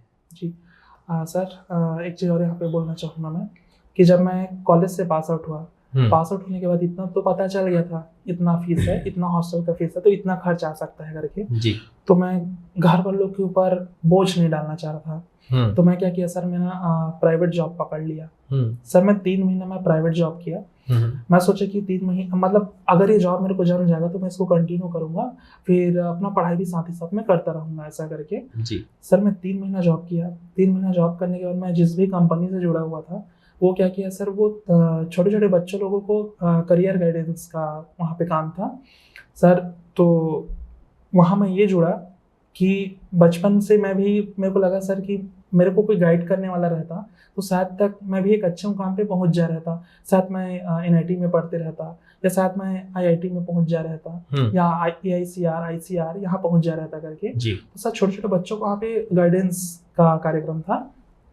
तो वो 3 महीने का पैसा कलेक्ट किए, फिर वो यहाँ से फिर रवाना हो गए, मतलब एक प्रकार का फर्जी बड़ा हो गया सर को जी। तो ये चीज़ को मैं अपने घर में बताया कि मम्मी पापा ऐसा ऐसा दिक्कत है, फर्जी बड़ा हो गया मेरे को, अब मैं कैसे करूँ करके। तो मम्मी पापा और मेरे चाचा जी, उस टाइम मेरे चाचा जी थे, तो वो लोग मेरे को बोले कि तोला जितना पढ़ना है, तोला जहाँ तक पढ़ना है, तोला कब को साल लगी तय पढ़, तय कामो बूता छनकर, हम तोला पढ़ावो, हम तोला लिखावो करके जी। तो सर मेरे चाचा जी, मेरे मम्मी पापा के आशीर्वाद से कम मेरे को उसके बाद दोबारा कहीं जॉब नहीं करना पड़ा। स्थिति कितना भी विषम रहा और मम्मी पापा चाचा सब मैनेज कर लिया करते थे मेरे पढ़ाई के लिए, जो भी पैसा लगता था उसको। तो मैं तो कभी प्राइवेट दोबारा जॉब करने के बारे में सोचा नहीं, लेकिन एक चीज मैं जरूर बोलूंगा यहाँ पे, जो लोग कोई से भी प्राइवेट जॉब कर रहे होंगे करके, जैसे सर अभी मैं खाली हूँ, अभी मेरे पास 24 घंटा का समय है, तो मैं क्या सर, मतलब कोई भी इंसान 10 घंटा 12 घंटा नहीं पढ़ता। और जो बोलते हैं ना कि 10 घंटा 12 घंटा पढ़ रहे हैं करके, वो बस आप ये समझिए कि बस वो फेंक रहे हैं करके। मैं भी इतना साल सर, लगभग 6 साल हो गया, अगर मान के चलिए कि अगर मैं हर दिन 10-10 घंटा 12-12 घंटा पढ़ते रहता तो शायद मैं यहाँ जिंदा नहीं रहता। मतलब इस जो जर्नी है, इस जर्नी में इंसान को हंसना भी जरूरी है, घूमना भी जरूरी है, पढ़ना भी जरूरी है। तो अगर कोई भी इंसान, मैं ये मान के चलता हूँ कि 10 से लेके 5 बजे तक वो जॉब कर रहा होगा, तो मान के चलिए कि अगर वो सुबह, कई लोग जॉब करते हैं तो उन लोगों में थोड़ा सा शिथिलता आ जाता है कि ले लो ना यार, जॉब तो है हमारे पास आराम से, तो वो लोग 9 बजे उठेंगे, 8:30 बजे उठेंगे, ऐसा करके। लेकिन आज भी मेरे को याद है सर कि मेरा जो रूम पार्टनर था वो 4 बजे सुबह उठता था और वो 4 बजे से लेके वो 9 बजे तक वो पढ़ता था। तो सर वो जो पढ़ाई में 10 बजे लाइब्रेरी में जाके करता था, वो पढ़ाई को वो सुबह 4 बजे से लेकर 9 बजे तक कर लेता था और वो भी इफेक्टिव पढ़ाई करता था। तो जो लोग अभी जॉब कर रहे हैं उन लोगों को तो मैं यही बोलूंगा कि चाहे आप छत्तीसगढ़ में कोई सा भी एग्जाम दे लें, ये 4 चीजों में घूमता है, मैथ्स, रीजनिंग, इंडिया GS और CGGS। तो मैं ये बोलूंगा सर कि अगर कोई जॉब कर रहे हैं तो वो अपना सुबह 5 बजे उठ जाएं, 5 बजे से लेके लगभग 8 बजे तक का 3 घंटा का स्लॉट होता है। इस 3 घंटे में अगर वो 1.5 घंटा इंडिया GS पढ़ लें, 1.5 घंटा CGGS पढ़ लें, भले ही उन लोगों को लग रहा होगा कि सर तो 1.5 घंटा बता रहे हैं करके, लेकिन ये सिर्फ एक दिन का बात नहीं है, 365 दिन होता है, 365 गुणित 1 बराबर 365 घंटा हो गया, फिर आधा घंटा और जोड़ेंगे तो लगभग 450 घंटा होता है। ये सिर्फ एक पोर्शन के लिए है। तो सर मैं ये बोलूंगा कि 1.5 घंटा CGGS पढ़े कोई भी इंसान जो जॉब कर रहा है, 1.5 घंटा वो अपना इंडिया GS पढ़े। फिर शाम को जब वो लोग जॉब करके आ जा रहे हैं, उसके बाद वो 1 घंटा अपना मैथ्स पढ़ें और 1 घंटा अपना न्यूज़पेपर या करंट अफेयर या यूट्यूब में कुछ भी अपने पर्सनल स्किल के लिए वहाँ पे काम करें। फिर अगर आपका मैथ्स खत्म हो गया हफ्ते में, या आप हफ्ते में बांट लीजिए, 1 हफ्ता मैथ्स पढ़ेंगे या 4 दिन मैथ्स पढ़ेंगे, 3 दिन रीजनिंग पढ़ेंगे। फिर जो 1 घंटा है करंट अफेयर का, उसमें 4 दिन करंट अफेयर पढ़ेंगे, 3 दिन हम लोग अपना और कुछ नोट्स बनाएंगे करके।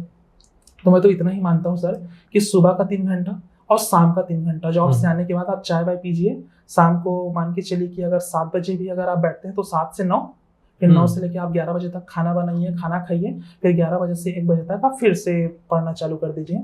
और 12 बजे से 5 बजे तक का जो स्लीपिंग साइकिल है वो मोर देन सफिशिएंट है सर स्टूडेंट के लिए, या फिर जो भी जिसको अपना परिस्थिति को सुधारना है सर, वो तो ये सोचेगा कि बस मेरे को पढ़ना है, चाहे भले ही मैं 1 घंटा कम सोऊं करके। तो मैं ये बोलूँगा कि जो आगे बढ़ना चाहता है वो थोड़ा सा त्याग करे अपने जीवन में, क्योंकि त्याग तो करना पड़ेगा सर। जैसे आज मैं इस मुकाम पे पहुंचा हूँ तो ऐसा नहीं है सर कि मैं बस एक ही दिन में सफल हो गया करके। मैं भी अपने पीछे में बहुत सारे दोस्त खो चुका, कुछ खास लोगों को खो चुका, और सबसे ज़्यादा खास तो सर मेरे चाचा जी थे।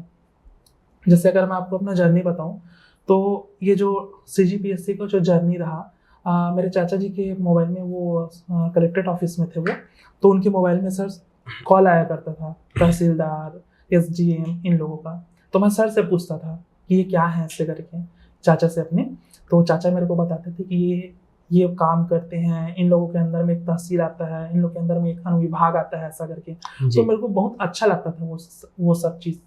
फिर मैं ये देखता था कि जब चाचा मेरे को ये बताते थे तो वो ज़्यादा खुश होते थे, और उनको मेरे से उम्मीद था कि मतलब मैं शुरू से पढ़ने लिखने वाला हूँ तो जीवन में कुछ नहीं तो कम से कम इस मुकाम पे तो पहुँच सकता हूँ करके। जी 2019 से सर मैं अपना तैयारी चालू किया। तैयारी चालू करने के बाद जब मैं प्री में असफल होता था तो मैं अपनी मम्मी को बाद में कॉल करता था, पहले मैं अपने चाचा को कॉल करता था कि चाचा मैं फेल हो गया करके। मैं उनको, सबसे बड़ा दुविधा मेरे लिए ये है सर कि मेरे चाचा जिंदा नहीं है आप करके। तो जब मैं उनको कॉल करता था तो जब मैं रोता था उनके सामने तो वो मेरे को अक्सर यही चीज़ बोलते थे कि मैं अपन ऑफिस में तो वो आदमी मैंने देखे हैं जब 30 साल 32 साल में डिप्टी कलेक्टर बन के आए तो उम्र भी 23-24 साल हो है, तह चिंता करता तह पढ़, हम तो कच्चू करके तो पढ़ावो लिखावो, ऐसा करके मेरे को मेरे चाचा बोला करते थे। तो जब वो चीज़ बोला करते थे ना सर, तो मेरे को ऐसा लगता था कि प्री में जो फेल हुआ हूँ ठीक है, मैनेज कर लूँगा, चाचा हैं संभाल रहे हैं, गाइड कर रहे हैं, बता रहे हैं, मोटिवेट कर रहे हैं, ऐसा करके मेरे को बड़ा हिम्मत आता था। Due to some personal reason sir ऐसा स्थिति क्रिएट हुआ कि 2023 में फिर मेरे चाचा का देहांत हो गया। देहांत होने के बाद सर मेरे को अभी भी याद है कि जब मेरा प्री का रिजल्ट आया तो वो मेरा पहला मेंस था सर। तो प्री का रिजल्ट आया, प्री के रिजल्ट आने के बाद सर मैं अपने चाचा को कॉल किया और पहली बार उनको बताया। मेरा 2 प्री नहीं निकला था, तीसरे प्री में अपने चाचा को बोला कि चाचा मेरा प्री निकल गया करके। मेरे चाचा इतने ज़्यादा खुश हुए कि उनको लगा कि बस हमारा लड़का बन ही गया कुछ अफसर करके। फिर मैं चाचा को बोला कि इसके बाद जून में मेंस है करके। उसके बाद सर जब मैं जून में मेंस अपना दे रहा था तो कुछ पर्सनल परेशानियां थी जिसकी वजह से सर मेरे को अभी भी याद है, मेरा पहला मेंस 13, 14, 15 और 16 जून को था सर ये 2023 का बात है। तो जब मैं अपना मेंस का पेपर देने जाया करता था तो मेरे को मेरे चाचा कॉल करते थे, वो अपनी कुछ परेशानियां मेरे को बताया करते थे। तो स्थिति ऐसा था सर उस समय मेरा कि अगर मैं उनकी परेशानियों को नहीं सुनता तो शायद कुछ अनर्थ हो जाता। तो मेरे को ना चाह के भी मेरे को उनकी परेशानियों को सुनना पड़ता था जी। उनकी परेशानियों को मैं सुनता था, मेरे आंखों से आंसू निकल जाते थे, मेरे चाचा जी की आंखों से आंसू निकल जाते थे। लेकिन फिर मेरे को ये था सर कि मेरे को अपने घर वालों के लिए तो करना ही करना है, लेकिन जो सपना मेरे को मेरे चाचा दिखाए हैं इनके लिए भी कुछ करना है करके जी। मेरे चाचा जी थोड़ा सा परेशान रहा करते थे आर्थिक रूप से। तो मेरे को लगा कि अगर मैं जल्दी नौकरी पा जाऊंगा तो कम से कम अपने चाचा का आर्थिक रूप से मदद कर लूंगा करके।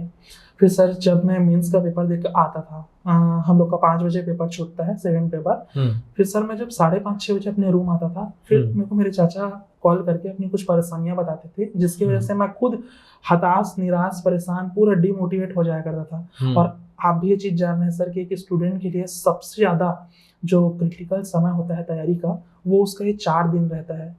आप पिछले जितने भी लंबे सालों से कई इंसान ऐसे हैं जिन लोग पहले ही बार में अपना प्री मेंस इंटरव्यू क्वालिफाई कर ले रहे हैं, लेकिन कई लोग ऐसे हैं जिन लोग 4 बार 5 बार लग जा रहे हैं।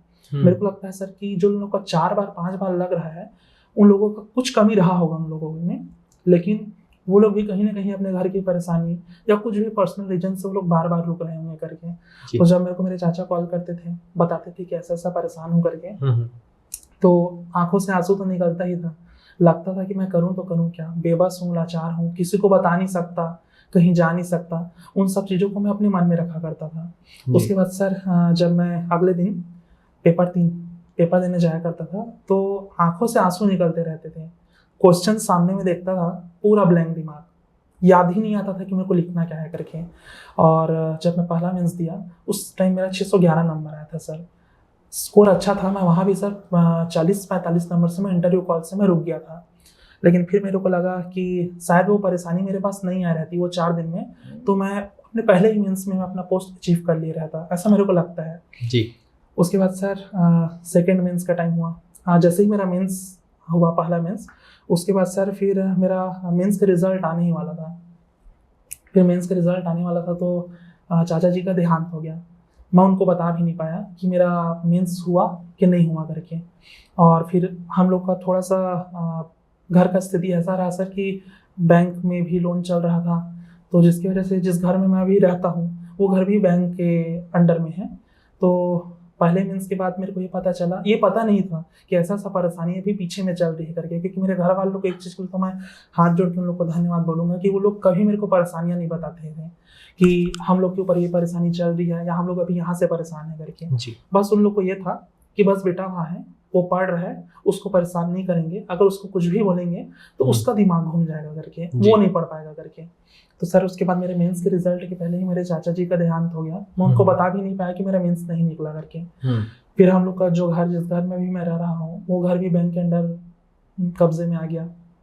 उसके बाद सर हम लोग बड़ा मिन्नतें करके हम बैंक वाले लोगों से थोड़ा सा समय मांगे कि हम लोग को समय दे दीजिए। हम लोग जो भी लोन का राशि है, लगभग 19-20 लाख रुपए का लोन का राशि था, हम लोग बोले कि इस राशि को हम लोग धीरे धीरे करके चुकता करेंगे करके। हम लोगों के पास खेती डोली कुछ भी नहीं है सर, बस एक छोटा सा खेत था, उसको भी सर हम लोग बेच दिए। लगभग 4 लाख रुपए में बिका वो खेत। उसके बाद 4 लाख रुपए हम लोग बैंक वाले लोग को हम लोग पेमेंट कर दिए। केवल इसलिए पेमेंट कर दी कि अभी हम लोग के लिए रहने के लिए कम से कम एक आसरा तो रह ले करके। और मेरे पूरे परिवार वाले लोग केवल ये सोचते रहे कि 4 लाख रुपए जा रहे तो जाए, कोई दिक्कत नहीं है, अभी मैं तो जिंदा हूँ, मैं तो कम से कम इस घर का स्थिति को सुधार कर लूंगा करके। मेरे मम्मी पापा को उम्मीद था, मेरे चाचा को मेरे से भी ज़्यादा उम्मीद था, मेरे पूरे परिवार वाले लोग को उम्मीद था कि ये लड़का तो हम लोग का स्थिति को सुधार ही लेगा करके। खेत बिक गया, घर कब्जे में चले गया, पैसा पटा लिए, मेरा पहला मेंस निकल गया। पहला मेंस मेरा क्वालिफाई नहीं हुआ सर। और उसके बाद सर जब सेकेंड मेंस आया तो सेकेंड मेंस के टाइम, अच्छा एक चीज़ और सर, कि जब मेरा मेंस का रिजल्ट आने वाला था तो मैं उन स्टूडेंट लोग को ये चीज़ बताना चाहूँगा कि कई बार आप मेहनत करते रहेंगे, लेकिन एक चीज़ को मैं बिलीव करता हूँ कि कई बार ना सर किस्मत का भी हाथ रहता है आपको नौकरी पाने ना पाने में। लास्ट टाइम जब मेरे चाचा के साथ बात हुआ था, लगभग सर ये 20 सितंबर का बात है, 20 सितंबर 2023 को। तो उस टाइम बस मेरे को मेरे चाचा बोले थे कि सोनू तो नौकरी कब तक लग जाएगी करके।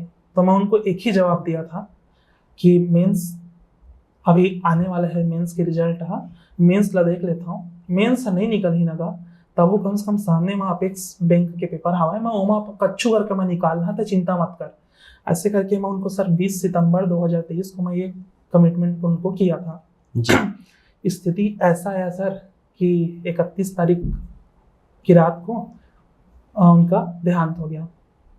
और उसके बाद सर मैं अपने चाचा जी का, मेरे को अभी भी याद है, 1 महीने तक हम लोग हॉस्पिटलाइज्ड थे, 31 सितंबर से लेके 15 अक्टूबर तक। और मेरे को अभी भी याद है सर कि आप मेरे को 14-15 तारीख को आप बुलाए हुए थे पॉडकास्ट के लिए। तो उस दिन सर मैं आपको मना भी इसलिए नहीं कर पाया था क्योंकि उस दिन मेरे चाचा जी के देहांत को 2 साल हो गए। और मैं सोचा कि सर आज मैं सफल हूँ तो जहाँ कहीं भी रहे मेरे चाचा जी, कम से कम ये मंच के थ्रू मैं उनको अपने सफलता की कहानी जहाँ भी वो देख रहे होंगे, सुन रहे होंगे। और मेरे को लगा सर कि 14-15 तारीख को अगर मैं आपके पास आ जाऊँ तो ये मंच के थ्रू मैं अपने चाचा जी को श्रद्धांजलि भी अर्पित कर सकता हूँ करके, इसलिए मैं तुरंत आपको हाँ भी बोल दिया था उसी दिन जी। उसके बाद सर बात ऐसा हो गया कि मैं अपने चाचा जी को अग्नि देने के बाद जस्ट 2 दिन के बाद मेरा अपेक्स का पेपर था। मैं 1 महीना बिल्कुल नहीं पढ़ा था। मैं 1 महीने तक 15-20 दिन तक हम लोग अपोलो के हॉस्पिटल में दिन रात हम लोग एक कर दिए थे। और चाचा जी को अग्नि देने के बाद 27 या 28 तारीख को हमारा अपेक्स का पेपर था। तो रोते रोते रोते रोते रोते रोते फिर मैं पेपर देने गया। आंखों से सिर्फ आंसू निकल रहा था और बस ये था सर कि जिसके लिए मैं करना चाह रहा था, जो ये देखना चाह रहे थे कि ये लड़का हमारा स्थिति को सुधार सकता है करके, वो तो अब नहीं रहे, तो मैं अब किसके लिए क्या करूं, ऐसा करके मैं सोचा करता था। तो सर मैं पेपर दिया। पेपर देने के बाद जब रिजल्ट आया तो मेरा सर लगभग 1.5 या 2 नंबर से मैं वहाँ पे चूक गया। लगभग 1 या 2 क्वेश्चन से मैं वहाँ पे चूका था।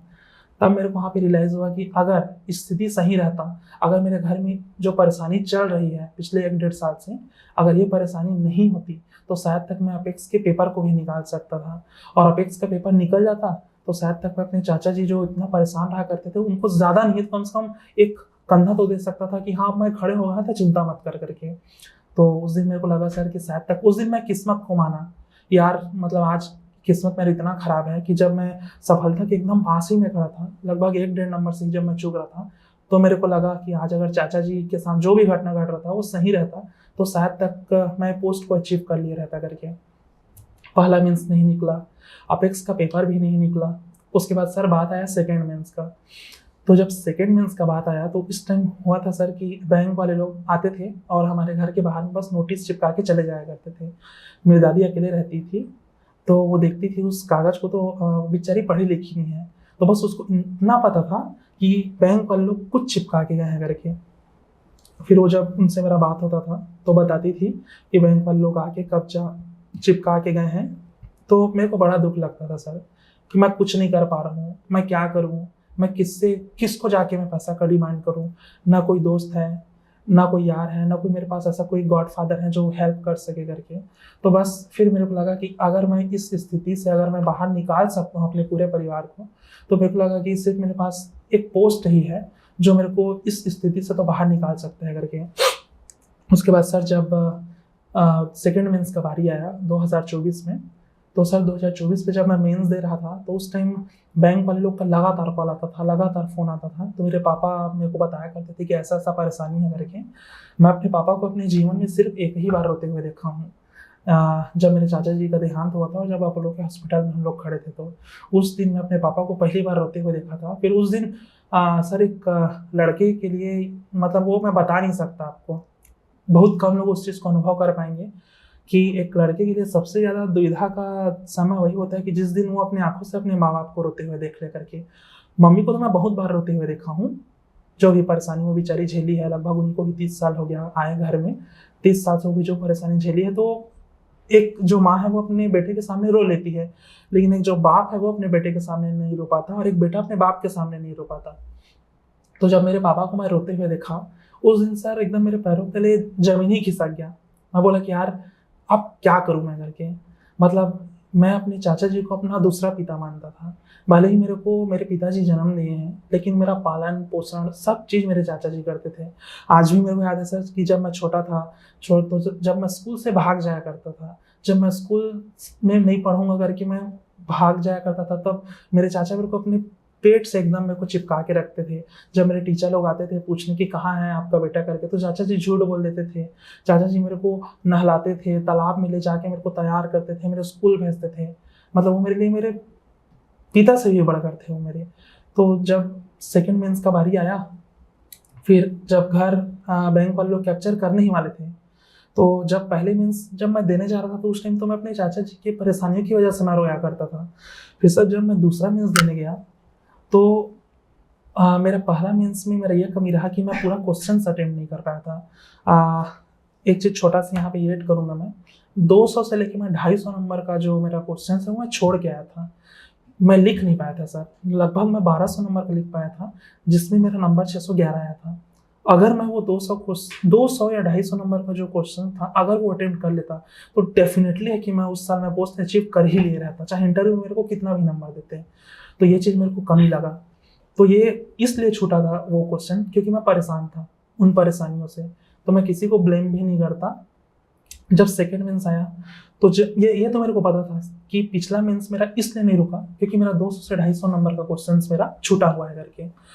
अब फिर सर मैं एकदम कफन बांध के मैं गया था अगले मेंस में कि कुछ भी हो जाए, चाहे मैं मर जाऊं, चाहे मेरा रीढ़ का हड्डी कुछ भी हो जाए, चाहे मेरा हाथ दर्द करे, चाहे गला सूख जाए, कुछ भी हो, मैं लिखूंगा और तब तक लिखूंगा जब तक मैं पूरा का पूरा 46x7 अपना पूरा क्वेश्चन अटेम्प्ट ना कर लूँ करके। फिर सर सेकेंड मेंस में जब मैं लिख रहा था, आप विश्वास नहीं करेंगे सर, मेरे को अभी भी याद है कि जब मैं 7वां पेपर को देने के बाद जब मैं अपने रूम पहुंचा तो सर ऐसा लग रहा था जैसे कि हाथ यहाँ से लेके पूरा यहाँ तक मेरे को लकवा मार दिया है टाइप का। इतना दर्द कि उस दिन मैं चीख के मैं रो रहा था। और इसका गवाही मेरा रूम पार्टनर है मिलाप, वो बेचारा देख रहा था कि ये कितना रो रहा है दर्द में ऐसा करके। सर जब मैं लिख रहा था तो मेरे को ये लगता था कि अगर मेरा यहाँ पे 2 नंबर का भी क्वेश्चन अगर मेरा यहाँ पे छूटा तो सीधा वहाँ पे मेरा घर बिकेगा करके जी। इसलिए सर मैं इतना दर्द किया, मेरा हाथ इतना पीछे में ये डर चल रहा था कि अगर इस बार नहीं हुआ तो ऐसा करके। तो भी सर मैं भगवान के आशीर्वाद से अपने मेहनत के बलबूते पे मैं पूरा 46x7 पूरा क्वेश्चन अटेम्प्ट करके आया। लेकिन फिर वहाँ पे निधि कुछ और चाह रहा था, उस बार भी मेरा मेंस नहीं निकला 2024 वाला। उसके बाद सर ऐसा लगा कि सब चीज़ खत्म हो गया करके, पूरा हर चीज़। न मैं घर बचा पाया, न मैं अपने चाचा को बचा पाया, न मैं अपने माँ बाप की आर्थिक स्थिति ठीक कर पाया। आज भी मेरी दादी को मैं अभी भी अपने घर नहीं जाना पसंद करता क्योंकि आज भी मेरी दादी रोती है। हम लोग एक मैं रील्स देख रहा था, उसमें ये बोल रहे थे कि किसी इंसान की मृत्यु के पश्चात सबसे ज़्यादा अगर कोई रोता है या सबसे ज़्यादा कोई दुखी होता है तो उसकी माँ ही होती है करके। आज मेरे चाचा जी को गए लगभग 2 साल हो गया। आज हर वक्त मेरी दादी रोते रहती है और हर वक्त मेरे चाचा को याद करती रहती है। मैं प्रण लिया हुआ था कि मैं अपने चाचा की तस्वीर के सामने कभी भी मैं अगरबत्ती नहीं जलाऊंगा, कभी भी मैं उनके सामने अपना माथा नहीं नीचे करूंगा जब तक मैं सफल ना हो जाऊँ करके। अभी सर जब मैं 14 अगस्त को जब मेरा रिजल्ट आया, जब मेरा रेडियो के पेपर में चयन हुआ, उसके बाद मैं पहली बार अपने चाचा के फोटो के सामने मैं अपना सर नीचे किया। तब मेरे को लगा कि वो मैं प्रण ही लिया था कि जिस दिन सफल हो जाऊंगा उसी दिन, चाहे उस शर्मिंदगी में मैं अपना सर को मैं नीचे करूं या एक गर्व के साथ मैं नीचे करूं कि चाचा मैं कर लिया ऐसा करके। तो मैं 2 साल के बाद पहली बार अपने चाचा के फोटो के सामने अगरबत्ती जलाया और पहली बार बस मैं अपने सर को नीचे किया। तो कई बार मैं ये भी मानता हूँ सर कि आप मेहनत तो करते रहेंगे, लेकिन अब एक चीज़ यहाँ पे एक चीज़ और है कि मैं जितना भी मेरा ज्ञान है मेरे पास, मेरे से भी ज़्यादा ज्ञान वाले मेरे बहुत से बैचमेट मेरे साथ अभी रहते हैं। उन लोगों का ज्ञान सर मेरे से 10 गुना ज़्यादा है, 10 गुना। तो मेरे को ये लगा सर कि जो सपना मैं देखा था 2017 में, अब शायद तक उसको साकार करने का एक मौका आ गया है करके मेरे को लगा। तो ये पता चला सर कि एडीओ का पद है, ठीक ठाक जॉब है, बहुत अच्छा पद में जा सकता हूँ, लोगों के लिए कर सकता हूँ। तो मेरे को ये लगा सर कि इसका तो अच्छे से अब एक बार तैयारी करते हैं, मेंस को थोड़ा सा स्किप करते हैं करके मैं बोला। उसके बाद मैं थोड़ा सा ना सर ये बोलूँगा कि मैं ना थोड़ा सा घबराता हूँ, मतलब निर्णय अपना खुद जल्दी से नहीं ले पाता। मैं ये चाहता हूँ कि मेरे को कोई आदमी आके बताए। जैसे आपको मैं बोला, मैं असफल इसीलिए हुआ क्योंकि मेरे को कोई आदमी आके मेरे को गाइड नहीं कर पाया। अगर कोई मेरे को गाइड कर देता तो शायद तक मेरे को इतना लंबा समय नहीं लगता। तो आज भी मैं इस मंच में आपके साथ बैठा हूँ तो मैं आपको गर्व के साथ ये चीज़ तो मैं ज़रूर बोलना चाहूँगा सर, पर्दे के पीछे जो भी मेरे रिस्पेक्टेड सीनियर सर मैडम रहे हैं, जिन लोग मेरे को गाइड कर रहे थे, जो कल यहाँ पे बैठे थे, वो भी अगर आज मेरे को देख रहे होंगे तो वो लोग गर्व के साथ अपने मन में खुशी का उन लोग का भी आंसू होगा कि इस बंदे को कम से कम मैं एक गाइड किया था या की थी करके। तो सर मेरे को ये लगता है कि एडीओ का जब पेपर आया तो मैं कैसे करूं करके सोचा। मैं बोला कि जो सपना मेरे को मेरे चाचा जी का था कि वो मेरे को एक डिप्टी कलेक्टर एसडीएम बनते हुए देखना चाह रहे थे, मैं उसको पूरा करूं, या जो मेरा घर अभी पूरा बिखरा पड़ा हुआ है, घर बिक रहा है, मम्मी जगह जाके कर्जा मांग रही है, 2000 दे दो, 4000 दे दो, 5000 दे दो, बच्चों को भेजना है, वहाँ उसका किराया देना है, मैं सोचा उसको ठीक करूँ कि अपने चाचा जी के सपने को ठीक करूँ करके। मैं बहुत ज़्यादा दुविधा में था। उसके बाद सर मैं रवि सर हैं, रवि सर को मैं कॉल किया। रवि सर को कॉल करने के बाद मैं उनको बताया कि सर मैं ऐसा ऐसा परेशानियों से जूझ रहा हूँ करके। तो फिर वो मेरे को बोले कि आप 2 बार मेंस दे चुके हो। मेरे पास मेंटर का कमी था सर। तो मैं क्या करता था, मैं ना किसी भी सर लोगों को इंस्टाग्राम में टेलीग्राम में उन लोग का नंबर निकाल लेता था, उन लोगों से मैं बात कर लेता था। जैसे कि सिद्धार्थ चौहान सर हैं, गरिमा मैम हैं, आशीष सर हैं, शेखर बंजारे सर हैं, यशवंत सर हैं, राजन तिवारी सर हैं, उत्तम सर हैं, अनगिनत सर मैडम लोग हैं, तनुजा वेलसरिया मैम हैं। सब लोगों से मैं लगातार जुड़ते रहा सर। उन लोगों को अपना 8वीं कॉपी दिखाया करता था, कहाँ पे कमी हो रहा है सर, कहाँ पे कमी हो रहा है मैडम बताइए करके। वो लोग सर मैडम की तरह नहीं, एक बड़े भाई बड़ी दीदी की तरह मेरे को गाइड करते थे।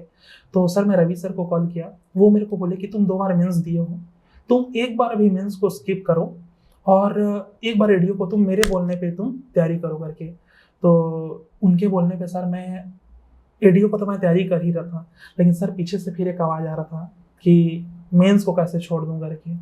तो इतना तो मैं बोलूँगा सर कि अभी जो लोग रेडियो में चयनित हुए हैं, बहुत सारे मेरे कलीग्स लोग हैं जिन लोग मेंस भी लिखे हैं इस बार, लेकिन वो लोग क्या किए थे, वो लोग अपना मेंस को थोड़ा सा इस बार कम तैयारी किए थे। वो लोग अपना मेंस को किनारे रख दिए थे। और जैसे सर लगभग सब के सब लोग 6 साल 7 साल से, कोई लोग 7 साल 8 साल से संघर्ष कर करके आज रेडियो के पद पे चयनित हुए हैं। तो वो लोग अपने मेंस को किनारे रख के वो लोग सिर्फ रेडियो पढ़े और फाइनली वो लोग चयनित भी हुए इस पद पे। लेकिन सर मेरे साथ ऐसा रहा कि मैं रेडियो को तो पढ़ना ही था, लेकिन मैं मेंस को भी नहीं छोड़ पा रहा था। तो मेरे को आज भी याद है सर कि मैं चंद्रा सर हैं, तो मैं वहाँ जाया करता था, मैं वहाँ रेडियो का टेस्ट देता था।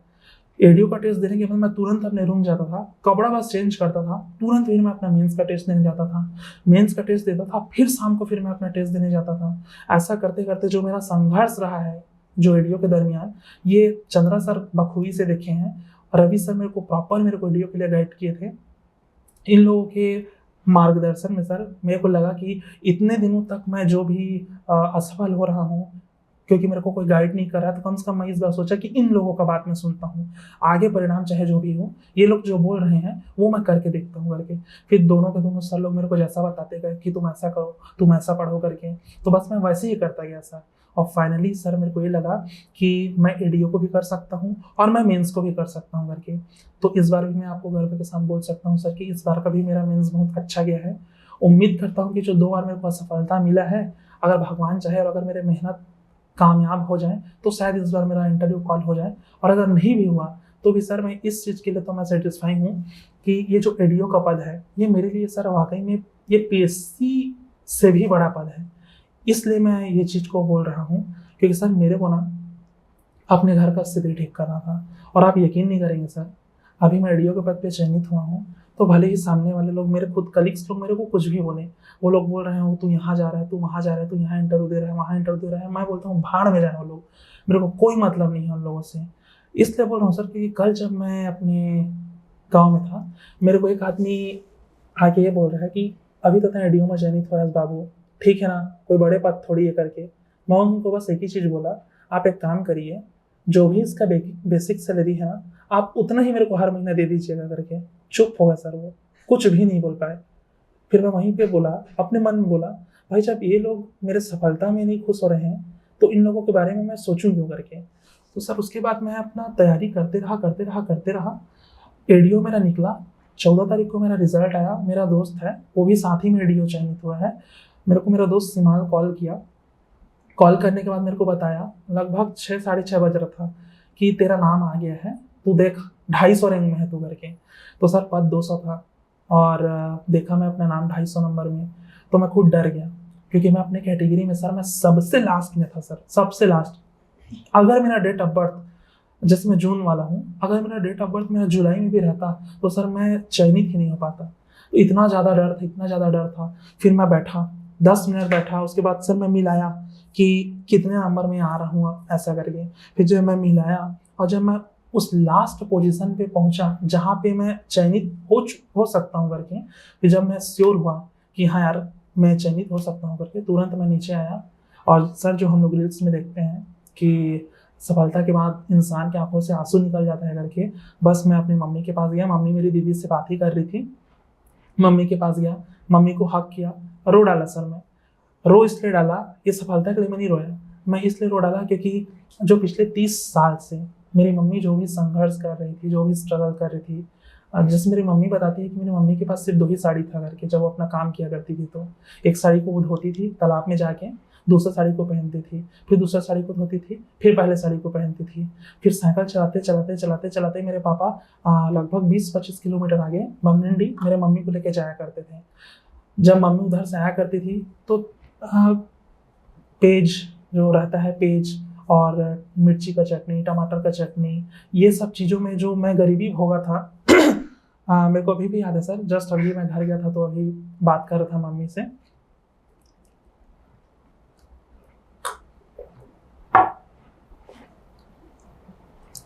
मेरे को अभी भी याद है कि जस्ट हम लोग के घर के सामने में तालाब है, आप तो जान ही रहे हैं। मेरे को एक चीज़, ये एडियो खपत मेरे लिए एक चार्मिंग पोस्ट इसलिए है क्योंकि ये मनरेगा, राशन कार्ड, NRLM, स्व सहायता समूह, ये सब चीज़ से मैं जुड़ा हुआ हूँ सर मैं जी। तो जब मेरा उम्र लगभग 4 या 5 साल रहा होगा, तो जब मनरेगा का काम चलता था हम लोग के घर के सामने में ही, तो मेरे मम्मी और पापा दोनों के दोनों रापा कुदाली में गड्ढा, जान ही रहे आप, गड्ढे के थ्रू वहाँ पैसा मिलता है, तो गड्ढा खाना करते थे मेरे मम्मी पापा दोनों। मैं, मेरा छोटा भाई, वो लगभग 2 या 2.5 साल का रहा होगा, अब ही मेरी दीदी, तो मेरा भाई किनारे में उसको रख देती थी मम्मी, मेरा भाई खेलते रहता था, मैं और मेरी दीदी हम लोग बस, मेरा हाथ उस टाइम और छोटा रहा होगा, तो बस छोटा छोटा पत्थर को ले जाके हम लोग बस फेंका करते थे।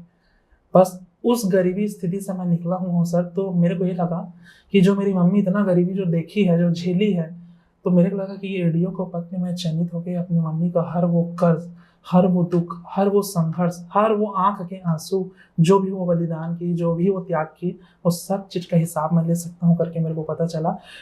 तो इसके लिए सर मैं बस हक किया मम्मी को, फिर मैं उस दिन रो डाला कि अब बस। और मेरे को अभी भी याद है कि 14 तारीख की शाम को रिजल्ट आने के बाद भी उस दिन हरी मिर्ची का चटनी बना हुआ था मेरे घर में और राहड़ दाल बना हुआ था। तो मैं, मेरे मम्मी, मेरे पापा, हम तीनों बैठ के बस खाना खा रहे थे। तो उस दिन बस मैं रोते रोते अपने मम्मी को एक ही चीज़ बोला, आज आखिरी बार हमारी मिर्ची की चटनी में खाना खावा था करके, आज के बाद दोबारा कब वो खा नहीं पड़े करके, ये चीज़ मैं बोला अपने मम्मी पापा को। फिर वो दोनों को एकदम आग भरा है कि बस अब हम गंगा नहा दरें करके। तो वो जो सेटिस्फैक्शन है सर, वो CGPSC के पद पे अगर मैं पहले चयनित हो जाता तब भी मेरे को इतना ही खुशी होता जितना मैं एडियो के पद पे चयनित हुआ हूँ। और इसीलिए मैं फिर से वो चीज़ बोलूँगा कि सामने वाला आदमी मेरे को कुछ भी बोले, मेरे को कैसे भी जज करे, लेकिन जो लोग मेरा संघर्ष देखे हैं, जो लोग ये देखे हैं कि ये जो लड़का है वो खाली खाली पेट सोया है, ये पार्ले जी का बिस्किट खा के ये पढ़ा है, 5 रुपये का चाय भी मेरे को याद है सर, ये मेरा ही कहानी नहीं है। गांधी चौक में अभी भी वो जो चाय दुकान है, वहाँ पे मेरे जैसे 1000 सुनील करियारे लोग होंगे जो लोग 5 रुपये का चाय पी के दिन भर को गुजार रहे हैं। और मैं ये नहीं बोल रहा हूँ सर कि मैं एकदम गरीब हूँ, कि मेरा खाने के लिए पैसा नहीं है। मैं ये बोलूँगा कि जो परिस्थिति है वो मेरे को गरीब बना देती।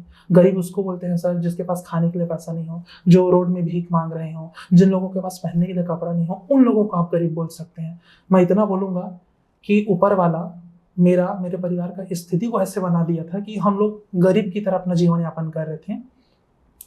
तो जब ऐसा लगा मेरे को कि अब रिजल्ट आ गया, अब सब चीज़ मैं सुधार सकता हूँ करके, तो जो मेरा खुशी का वो जो आंसू था, अब मेरे को लगा कि अब सब चीज़ हो गया, अब मैं अपने मम्मी पापा को खुश रख सकता हूँ। कल की डेट में अब मेरे को किसी भी के सामने या फिर मेरे मम्मी को 2000 या 4000 के लिए उधारी भी ना मांगना पड़ेगा करके, ये जब मेरे को लगा ना, तो मेरे को लगा सर कि मेरा जीवन तो अब धन्य हो गया करके। मेरे को अभी भी याद है सर कि जैसे देखिए अभी 2-3 दिन पहले हम लोग दिवाली मना के आए हैं। कोई भी आपको कोई भी ऐसा बना बुनाया बात कुछ भी नहीं बोलूँगा मैं, मेरे को थोड़ा सा भी शर्मिंदगी महसूस नहीं होता इन चीज़ों को बोलने पे। यहाँ पे भले ही मैं चयनित हो गया हूँ, लेकिन 420 रुपये का हम लोग फटाखा लेके आए थे। अभी मेरी मम्मी का सैलरी 3 महीने से नहीं आया था। उस दिन मेरी मम्मी का सैलरी आया, वो भी कितना है, 5000 सैलरी आया। उस 5000 के सैलरी में 420 रुपये का फटाखा लेके आए।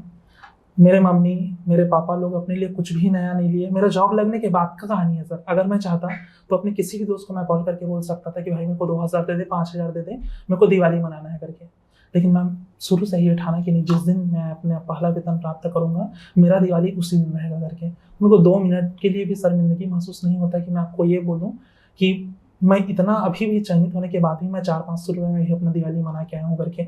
इसके साक्षात गवाही मेरे मम्मी मेरे पापा हैं, वो लोग जान रहे हैं कि हाँ ये लड़का मतलब कितना डेडिकेटेड है अपने करियर को लेके करके। आज भी सर ऐसा है कि मम्मी पापा लोग के बीच में अब हर घर का बात है, लड़ाई झगड़ा तो हर मम्मी पापा के बीच में चलते रहता है। तो मम्मी पापा का जब लड़ाई झगड़ा चलता था तो मम्मी कॉल कर करके जब मेरे पास रोती थी, जब पापा कॉल कर करके मेरे को बोलते थे कि ऐसा ऐसा परेशानी चल रहा है करके, तो ऐसे लगता था कि अपने आप उन्हें ख़त्म ही कर दूँ करके। जब चाचा जी का देहांत हुआ, जब घर बिक रहा था, जब घर कब्जे में जा रहा था, तो मेरे को लगा कि मेरा जीवन ही व्यर्थ है। जो मेरे घर परिवार वाले लोग इतना उम्मीद लगा के मेरे ऊपर बैठे हैं, वो तो मैं कर ही नहीं पा रहा हूँ, तो मैं किसके लिए जी रहा हूँ, और अगर अब मैं सफल हो जाऊँगा तो अब मैं किसके लिए करूँगा करके ऐसा मेरे को लगने लगा। तब फिर मैं अपने आप को हिम्मत जुटाया, मैं बोला कि ये सब विधाता का है करके। जैसे सर पहले मैं एक एक नंबर 1.5 नंबर से चुका करता था। जब सब इंस्पेक्टर का रिजल्ट आया तो वहाँ मैं 1.5 नंबर से चुका, एपेक्स बैंक में मैं 1.5 नंबर से चुका, हॉस्टल वार्डन में भी सर मैं चुका, और पटवारी था, मंडी उप निरीक्षक था, सहायक संपरीक्षक पेपर था। सर लगभग मैं ज़्यादा नहीं बोलूँगा तो पिछले 6 सालों में 30 से 35 में पेपर दिया हूँ गवर्नमेंट एग्जाम का, किसी में भी सफलता नहीं मिला। लेकिन मैं हर एक एक स्टूडेंट को बोलना चाहूँगा ये चीज़ को कि वो जो संस्था है ना, वो एक पेपर छांट रहे हैं। मैं अपने सर रिस्पेक्टेड बैचमेट लोगों को भी बोलता हूँ, ये जो एडीओ का पेपर आया था ना सर, वो मेरे लिए आया था। ये तो मैं गर्व के साथ बोलता हूँ, मेरे को सामने वाला कैसा भी जज करे, मेरे को इतना पता था ये 200 पद आ रहा है, ये 200 पद में से एक पद मेरा है, चाहे कुछ भी हो जाए। मैं ये देखा कि ये मेरा मेंस मेरा बहुत अच्छा स्ट्रांग है, मेंस मेरा बहुत अच्छा रेडी है, और 1 डे में मेरा बहुत अच्छा पकड़ है। तो मेरे लगा कि मैं ये एग्ज़ाम क्रैक कर सकता हूँ करके मैं एडीओ की लाइन में मैं गया। गर्व के साथ आपको मैं बोल सकता हूँ कि जब मेरा डॉक्यूमेंट वेरिफिकेशन हुआ तो मेरे वर्ग में पूरे छत्तीसगढ़ में पहले क्रमांक में मेरा नंबर था।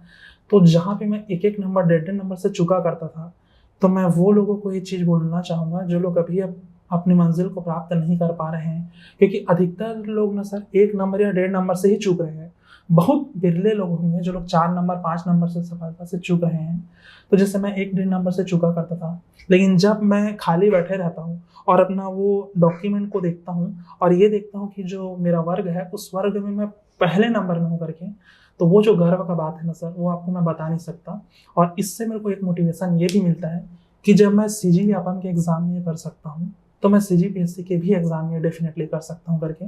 तो मैं हर एक स्टूडेंट को ये बोलूँगा, परिस्थिति विषम आएगा, बहुत लोगों को खोना पड़ेगा। जैसे आज मैं सफल हूँ सर, तो खुशी तो है कि कम से कम अपने मम्मी पापा को एक अच्छा लाइफ दे पाऊँगा। जैसे मैं था सर, तो आप जान रहे हैं गांव की तरफ सेवई आता है, सेवई को दूध में बना के जब मेरा बर्थडे रहा करता था तो सेवई का मैं केक काटता था। केक तक नहीं काटा हूँ मैं अपने जीवन में। अभी जब दोस्तों के साथ उठना बैठना हुआ तब वो लोग मेरा केक काटना चालू किए, नहीं तो पहले जब मैं बचपन में था तो सेवई को काट के हम लोग मेरा बर्थडे मनाया करते थे। अगर आपको याद होगा तो एक वीडियो गेम हुआ करता था काला कलर का, उस टाइम से आज तक सर 30-40 रुपये मिलता रहा होगा। मैं जिद करता था मैं वो चाहिए करके, तो वो भी नहीं दिला पाते थे घर वाले लोग। तो अब ये बोल सकता हूँ कि अब जो मेरा आने वाला जनरेशन है, उन लोगों को तो मेरे जैसा मनरेगा में जाके काम नहीं करना पड़ेगा, उन लोगों को तो कम से कम उस सेवई जैसा केक नहीं काटना पड़ेगा, उन लोगों को तो कम से कम उन वीडियो गेम्स के लिए तरसना नहीं पड़ेगा, और सबसे ज़्यादा उन लोगों को पढ़ाई के लिए अब कोई भी संघर्ष नहीं करना पड़ेगा। कम से कम मैं मेरे माता पिता और कम से कम मेरा एक आने वाला जनरेशन को तो एक क्लास में सेट कर दिया। तो मैं हर एक स्टूडेंट को वही बोलूँगा, संघर्ष करना पड़ेगा, लोगों छूटते जाएंगे, दुख आएगा, परेशानी, जब तक आप सफल हो भी जाएंगे तो भी परेशानी आती रहेगी। तो मैं यही बोलूँगा हर स्टूडेंट को कि इन परेशानियों को आप किनारे रखिए, ऊपर वाला जो भी दे रहा है, जो भी कर रहा है वो आपके बेहतर के लिए कर रहा है। जैसे मैं थोड़ा सा मैं भगवान को कम मानता हूँ, लेकिन अब जब मेरे को लगते गया कि भगवान इतने दिन से जो भी संघर्ष या जो भी परेशानी मेरे को भेजा करता था वो मेरे को स्ट्रॉन्ग करने के लिए भेजा करता था करके, तब सर फिर मैं एकदम लगा कि ऊपर वाला जो भी देता है वो छप्पर फाड़ के देता है करके अब मेरे को महसूस हुआ। जी, तो ये जो आपका संघर्ष रहा है इसमें फाइनली ऐसा है कि चीज़ें अब सेटल हो जाएंगी, है ना? और उम्मीद ये भी करते हैं कि जहाँ तक भी आपने संघर्ष किया है, अब जो लोग रह गए हैं उन सारे लोगों का साथ तो आपके पास था ही, अब जिनका आप साथ देंगे, जो आपके लाइफ में आपके आसपास में रहेंगे, हो सकता है वो आपसे वो प्रेरणा ले और चीज़ों को बहुत बेहतर करें। एक कुछ स्टूडेंट्स हैं जिनके दिमाग में ये आता है, जैसे आपने कहा कि आपको आपके एक मेंटर थे रवि सर, उन्होंने बताया कि एडीईओ के लिए ही फोकस करिए। हाँ, ये स्टूडेंट्स के बीच में ना दिमाग में बहुत सारा कॉन्फ्लिक्ट आता है कि क्या मेरे को व्यापम की तैयारी करनी चाहिए अलग से, या दूसरा उनके बीच में दिमाग में एक आता है कि सीजीपीएससी पढ़ लो, पढ़ते पढ़ते व्यापम हो जाता है। तो इसमें अंतर क्या है, ये दोनों थॉट में क्या कौन सा सही है, आपको क्या लगता है? सर जैसे मैं आपको बताता हूँ, मेरे को ये लगता है कि मान के चलिए कि अगर आपको एक उदाहरण देता हूँ, अगर आपको मान के चलिए कि चांपा जाना है, हाँ, चांपा जाने के 2 रूट हैं। हाँ, आप ट्रेन से जाएंगे तो भी चांपा पहुंचेंगे जी, आप बाई रोड जाएंगे तो भी आप चांपा पहुंचेंगे। करेक्ट। तो अगर आपको गवर्नमेंट जॉब प्राप्त करना है तो उसके 2 रास्ते हैं, एक तो या तो सीजी व्यापम, एक तो सीजीपीएससी। मैं इतना जरूर बोलूंगा कि अगर आपका सीजीपीएससी में पकड़ बहुत अच्छा है तो आप डेफिनेटली सीजी व्यापम का पोस्ट अचीव कर सकते हैं। हाँ, जैसे कि अगर अभी हम लोग 200 लोग टोटल एडीओ बने हैं, तो मैं इतना बोल सकता हूँ कि उन 200 लोगों में से लगभग 170 से 180 लोग सीजीपीएससी का ही तैयारी कर रहे थे। बहुत ही बिरले होंगे सर जो डेडिकेटेड एडीओ का ही तैयारी कर रहे थे। यहाँ तक कि मैं मान के चलिए कि अगर मैं अपने एडीओ का जो सपना 2017 से देख रहा था, अगर वही करते रहता, तो मैं सीजी व्यापम को तो तैयारी चलते रहता। लेकिन इस बार जो लोग एडीओ में चयनित हुए हैं, वो लोग सब पीएससी धुरंधर लोग हैं। ये लोग 4 बार 5 बार मेंस, कोई 2 बार इंटरव्यू या से वापस आए हैं। तो मेरे को ये लगता है कि अगर आपको सीजी व्यापम में पद प्राप्त करना है तो केवल आप अपना मैथ्स को स्ट्रॉन्ग करिए और बहुत तगड़ा स्ट्रॉन्ग करिए, आप अपना रीजनिंग को स्ट्रॉन्ग करिए और आप अपना अंग्रेजी को स्ट्रॉन्ग करिए, और चौथा आपका कंप्यूटर। ये सिर्फ 4 ही सब्जेक्ट हैं जो सीजी व्यापम में अलग है। बाकी A to Z CG GS, India GS, CG current affair, India current affair पूरा का पूरा आपको सीजीपीएससी में पढ़ना पड़ता है। तो मैं तो स्टूडेंट लोगों को बोलूंगा बैकअप भी रखना जरूरी है, क्योंकि जैसा भी आप देख रहे हैं सर कंपटीशन का जमाना है। अगर मान के चले कि मैं सिर्फ सीजीपीएससी के ही इस दौड़ में आगे बढ़ते रहता तो ना जाने और कितने साल अभी मेरे को और लग जाते, क्योंकि ये सर ऐसा है कि मेहनत के साथ साथ किस्मत का भी खेल है कि आपको इंटरव्यू में कितना नंबर दिया जा रहा है, आपका मेंस सही गया है कि नहीं गया है, आपका प्री निकल रहा है कि नहीं निकल रहा है। तो इंसान को प्लान बी भी रखना चाहिए। और खासकर जो लोग गांव से आते हैं, जो लोग लगभग 3 साल 4 साल हो गया है, उन लोगों को तो प्लान बी रखना ही चाहिए। सर मेरे साथ ऐसा था कि मैं हार मान ही नहीं सकता था और मैं एकदम प्लान बी अपने लिए रखा ही हुआ था। मान के चलिए कि अगर अभी मेरा सीजीपीएससी भी अगर नहीं निकला, अगर मेरा एडीओ भी मेरा नहीं निकलता, तो भी सर मैं शिक्षक भर्ती को रखा हुआ था, मैं डीएड करके रखा हुआ था। अगर वो भी नहीं होता सर तो ये था कि चलो अपने गांव ही चले जाता, गांव में ही बच्चे लोगों को पढ़ा लिखा के अपना कोचिंग ट्यूशन करा के मैं अपना रोजी रोटी में अपना कमा लेता। तो मैं स्टूडेंट को बोलूंगा कि वो लोग अपना बैकअप भी रखें। और उन लोगों को लगता है कि अगर हम लोगों को सीजी व्यापम की तरफ जाना है करके, तो सीजी व्यापम के लिए सर मैं इतना बोलूंगा कि जितना ज्यादा हो सके उतना ज्यादा वो लोग एमसीक्यू सॉल्व करें। और एक चीज और बोलूंगा कि जो लोग 4 साल या 5 साल हो गए हैं जिन लोगों को तैयारी करते करते, चूंकि अभी जो लोग फ्रेशर रहते हैं उन लोगों के साथ भी गलती होता है, उन लोगों को भी समझ नहीं आता है कि अभी क्या क्या तैयारी करना है, कैसे कैसा तैयारी करना है करके। तो मैं थोड़ा सा उन लोगों के को सोच के बोल रहा हूँ यहाँ पे, जिन लोगों को 3 साल से 5 साल हो गया तैयारी करते करते। अगर मान के चलिए सर, अगर आपका एमसीक्यू स्ट्रांग है तो आपका मेंस अच्छा आएगा। अगर आपका एमसीक्यू स्ट्रांग है तो आप गोला घेरते वक्त घबराएंगे नहीं। और अगर आपका एमसीक्यू स्ट्रांग है तो जो अमूर्त क्वेश्चंस हैं, जो गेसिंग से बनते हैं, तुक्के से बनते हैं, जो एलिमिनेट करके बनते हैं, वो भी सही हो जाते हैं। जैसे मेरे को अभी भी याद है कि एक बार सीजीपीएससी में क्वेश्चन आया था कि कोरोना में कितने एमएल का वैक्सीन लगता है करके। तो सर सीरिंज जो रहता है वो इतना बड़ा रहता है, और हम लोग कहीं भी जाते हैं कोई भी प्राथमिक स्वास्थ्य केंद्र में, तो बस थोड़ा सा ही उसमें दवाई रहता है। सीरिंज तो 2 ml का रहता है। और वहां पे सर मैं 2 ml को टिक किया, लेकिन फिर मैं घर आया, फिर घर आने के बाद फिर मैं सोचा, फिर मैं बोला यार 2 ml को तो पूरा सीरिंज रहता है, तो इतना ज्यादा इंजेक्शन थोड़ी लगाएंगे करके। तो कुछ चीज ऐसे हैं जो आपको तुरंत वहीं पे आपको डिसाइड करना रहता है कि कौन क्वेश्चन को बनाना है, किसको छोड़ना है करके। सर जैसे कि मैं अगर आपको बोलूं, एक स्टूडेंट एवरेज लेता हूं मैं, 1 साल में वो एक टेस्ट सीरीज ज्वाइन करता है। एक टेस्ट सीरीज में लगभग 30 से 35 टेस्ट रहते हैं, 30 ही मान के चलते हैं। तो 30 टेस्ट में एक टेस्ट में 100 क्वेश्चन भी अगर रहता है तो 30 गुणित 100 बराबर 3000 क्वेश्चन तो ऐसे ही हो गया एक साल का। अगर कोई स्टूडेंट है जिसको 5 साल हो गया तो 3000 गुणित 5 15,000 क्वेश्चन ऐसे ही हो गया, जो लगभग 3 साल से 5 साल हो गए जिन लोगों को तैयारी करते करते। तो मान के चलिए कि 15 क्वेश्चन वो सॉल्व कर ही लिया। और मैं कई सारे लोगों को और यूपीएससी के कई एक्सपीरियंस लोगों को सुना भी उन लोगों की बातों को कि अगर आपको प्री निकालना है तो आप लगभग 10,000 क्वेश्चंस का प्रैक्टिस करिए करके। तो मैं नहीं, मतलब बस एक आपको फॉर्मूला बता रहा हूँ गणित, कि मेरे साथ साथ जो भी स्टूडेंट जो 3 साल से 5 साल हो गए जिन लोग को तैयारी करते करते सब के सब 10,000 से 15,000 क्वेश्चन लोग सॉल्व करके बैठे हैं। अगर आप एक के अलावा अगर 2 कोचिंग में जुड़े हुए हैं तो एक कोचिंग का 15,000 क्वेश्चन, दूसरे कोचिंग का चलिए 5,000 ले लीजिए, 20,000 क्वेश्चन आपका ऐसे ही हो गया जी।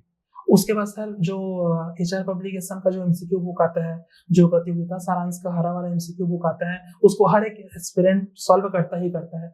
दोनों में लगभग 5,000 क्वेश्चन भी हम लोग लेके चलते हैं। तो 10,000 क्वेश्चन वो हो गया। मतलब एक स्टूडेंट जो लगभग 3 साल से 5 साल के बीच में अपना तैयारी कर रहा है, सब लोग 20,000 से 25,000 एमसीक्यू क्वेश्चन सॉल्व करके बैठे हैं। इन लोगों का प्री या वो लोग वन डे एग्जाम में वहीं पे नहीं निकल रहे हैं, क्योंकि जब लोग पेपर में जाते हैं ना, इवन मेरे साथ भी, जैसे ही मैं पेपर हॉल में गया मेरा दिल का धड़कन बढ़ना तेज, यहाँ तक कि अभी भी सर जब भी मैं प्री देने जाता हूँ दिल का धड़कन ऑटोमेटिक बढ़ जाता है। और ये एकदम मानवीय प्रवृत्ति है। ये जो लोग सफल नहीं हुए हैं, क्योंकि सर एक जॉब रहता है तो थोड़ा सा फ्लेक्सिबिलिटी रहता है, अरे नहीं हुई तो चलना है, नौकरी तो हवा ऐसा करके। लेकिन जिन लोगों के पास नौकरी नहीं रहता है वो लोग गोला घेरते वक्त भी सोचते हैं कि अगर गोला गलत गया तो 1 साल और, अगर गोला घेरते घेरते अगर गलत हो गया तो फिर उसकी जो भी फीमेल पार्टनर है उसको कहीं शादी हो जाएगा। अगर मान के चलिए गोला घेरते घेरते अगर एक क्वेश्चन भी गलत हो गया तो फिर उसके मम्मी पापा का स्थिति, और 1 साल तैयारी करना पड़ेगा, फिर 1 साल पैसा कहाँ से लाएंगे, बहुत सारे ख्याल चलते हैं।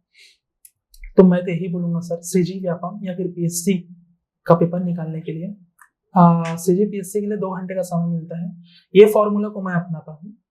2 घंटे के समय में 120 मिनट में मैं 10 मिनट तुरंत मेरे पास आया क्वेश्चन पेपर, मैं बस पलटता हूँ।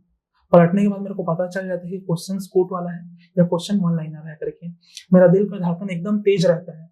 मैं 10 मिनट के लिए अपने पूरे क्वेश्चन पेपर को पूरा किनारे कर देता हूँ। मैं देखता भी नहीं हूँ उसको, बस सामने में घड़ी रखता हूँ और बस सांस पे अपना नियंत्रण लाता हूँ और बस आस पास को देखते रहता हूँ कि लोग क्या कर रहे हैं, लोग कैसे सॉल्व कर रहे हैं करके। उसके बाद जब 10 मिनट होता है, 8-10 मिनट के बाद जब मेरा सांस कंट्रोल हो जाता है, उसके बाद सर फिर मैं अपने क्वेश्चंस पेपर को उठाता हूँ, क्वेश्चंस पेपर में टिक करता हूँ। जो क्वेश्चंस 3 राउंड में बनाता हूँ, जो क्वेश्चन 100% श्योर है तुरंत टिक किया, तुरंत टिक किया, तुरंत टिक किया जी। जैसे मेरे को लगा कि 100% सही है, इसको कोई भी इंसान गलत नहीं कर सकता करके, तो उसको मैं गोला घेरता हूँ। उसके बाद सेकेंड राउंड में सर मैं 50-50 में देखता हूँ। एलिमिनेशन मेथड के थ्रू उसको काट दिया, मेरे को लगा कि ये नहीं है, मतलब नहीं है। उसके बाद जब 50-50 क्वेश्चंस में मेरा दिमाग बोला कि ये क्वेश्चन का आंसर ये हो सकता है करके, तो फिर उसके बाद कुछ भी हो जाए मैं उसको चेंज बस नहीं करता। और मैं हर स्टूडेंट को बोलना चाहूंगा जिन लोग का प्री नहीं निकलता, अगर वो लोग अपना पेपर को देखेंगे तो उन लोगों के साथ यही गलती हुआ होगा। वो लोग यो हो सकता है आंसर, ये हो सकता है आंसर, ये हो सकता है, इसी के चक्कर में वो लोग क्या करते हैं, सही को गलत और गलत को सही कर डालते हैं। इससे उन लोग का 1 नंबर 1.5 नंबर 2 नंबर के मार्जिन से उन लोग का प्री रुक जाता है। मतलब इसमें जिस समय पे उनको जो इंस्टिंक्ट बोला उसको फॉलो करना चाहिए। जी सर। उसके बाद थर्ड राउंड में सर मैं क्या करता हूँ, ज्यादा नहीं बोलूंगा, लेकिन 2 से 5 क्वेश्चन, सिर्फ 2 से 5 क्वेश्चन, उन क्वेश्चंस को मैं सॉल्व करता हूँ कि लगता है कि ये हो सकता है, मतलब पता ही नहीं मेरे को कुछ भी उसके बारे में, लेकिन ये हो सकता है, क्योंकि मेरे को लगता है कि ये हो सकता है कि पीछे का भी एक कारण ये है कि कहीं ना कहीं आप उस क्वेश्चन को कहीं सुने होंगे, देखे होंगे, पढ़े होंगे। तो बस मैं 2 से 5 क्वेश्चन वैसे सॉल्व करता हूँ। फिर 3 चरण में अपना पेपर सॉल्व करने के बाद चुपचाप अपने पेपर को किनारे रखने के बाद लंबा सांस लेने के बाद सर मैं अपने एग्जाम हॉल से बाहर निकल जाता हूँ। आप जैसे ही आप 100 क्वेश्चन आप बनाते रहेंगे तो उसी टाइम पता चल जाता है कि आपका पेपर बन रहा है, आप सेलेक्ट हो रहे हैं कि नहीं हो रहे हैं करके। रेडियो के पेपर में भी मेरे साथ वही हुआ।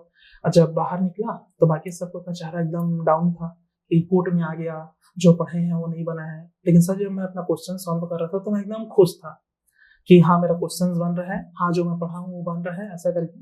तो पेपर देते देते ही मेरे को पता चल गया था कि किसी का हो या मत हो, मेरा तो होगा ही, और मैं जो सोच के आया हूँ, तो सत्यम चौक के पास जो मेरा सेंटर था, वो सेंटर मेरे लिए बहुत लकी रहा सर, कि वो मेरा अंतिम बेरोजगारी वाला सेंटर रहा। फाइनली वहां से निकलने के बाद मैं चयनित हो गया। बहुत बढ़िया। इसका मतलब जो कोई स्टूडेंट अभी तैयारी करना चाहते हैं, जो इस पूरी चीज़ों से समझ में आया, इनकेस अगर आप प्रीलिम्स की तैयारी करना चाहते हैं अभी, तो ज़्यादा इधर उधर नहीं भागना है। कुछ लिमिटेड क्वेश्चंस हैं, बुक्स हैं जिनको पढ़ाई करनी चाहिए। ज़्यादा से ज़्यादा एमसीक्यू लगाना चाहिए। पेपर को अगर आप बना रहे हैं तो 2 से 3 स्टेप्स है जिसमें आप कंप्लीट करना चाहिए पेपर को बनाने के टाइम पे। और अगर आप शुरू से तैयारी कर रहे हैं तो आपको पहले मेंस को कंप्लीट करना चाहिए, देन प्री, और मेंस के साथ में आपका प्री बेहतर हो जाएगा। अगर कोई स्टूडेंट है जो व्यापम के परीक्षा की ओर जाना चाहता है तो उसका एक बार मेंस काफी स्ट्रांग होना चाहिए, फिर उसके लिए व्यापम की चीजें आसान होगी। पर जरूरी ये है कि मेंस उनका काफी स्ट्रांग होना चाहिए। आधा में करके फिर एग्जाम में चले जाएंगे तो वहां पे दिक्कत है ना। तो ये बहुत सी चीजें हैं जो आई थिंक स्टूडेंट्स के दिमाग में जो मिथ रहा होगा वो सॉल्व हुआ होगा। एंड आपकी जो कहानी रही है वो पूरे के पूरे संघर्ष की कहानी रही है। और बात करने में मुझे समझ में आया कि कितना भी ज्यादा आपके पास कोई भी दिक्कत हो, परेशानी हो, लेकिन अगर दिमाग में है कि इसको करना है तो वो संभव हो ही जाएगा। जो आपकी पूरी कहानी रही है वो आई होप बहुत से स्टूडेंट्स के लिए समझ को डेवलप करने के लिए रहेगी कि मुश्किल कितनी भी आए, पर अगर दिमाग में है तो आप बिल्कुल कर ही लेंगे। एट लास्ट अगर आप स्टूडेंट्स के लिए कुछ कहना चाहेंगे कि उनको अपनी जर्नी में क्या होना चाहिए क्विक में, कि वो उनको जल्दी से समझ भी आ जाए और वो बेहतर वे में तैयारी कर सकते हैं, प्लीज। सबसे पहले तो मैं सब स्टूडेंट लोग को बोलना चाहूंगा, ये पॉडकास्ट भले ही लंबा रहा होगा, भले ही आप आगे तरफ को मत देखिए, लेकिन ये जो लास्ट का मैं 5-10 मिनट में बोल रहा हूँ उसको अच्छे से शांत दिमाग से आप सुनिएगा। कोई बना बुनाया बात नहीं है, गांधी चौक के एकदम ग्राउंड लेवल से मैं जुड़ा हुआ हूँ। जो भी बात बोलूंगा वो फैक्ट है, उसको अच्छे से आप लोग फॉलो करिएगा। और ये इसको अगर मैं बोलता हूँ थोड़ा सा आप गांधी चौक का भटकाव के नाम से इस टॉपिक को आप समझने का कोशिश करिएगा।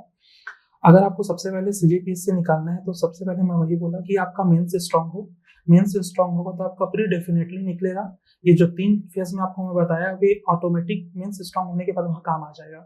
अगर आपको व्यापम निकालना है तो मेंस का सिलेबस बराबर व्यापम का सिलेबस, व्यापम के साथ साथ जो बाकी 4 पोर्शन बताया मैं, मैथ्स, रीजनिंग, कंप्यूटर और आपका इंग्लिश, इन चारों को आप स्ट्रांग रखिए, आपका सीजी व्यापम निकल जाएगा।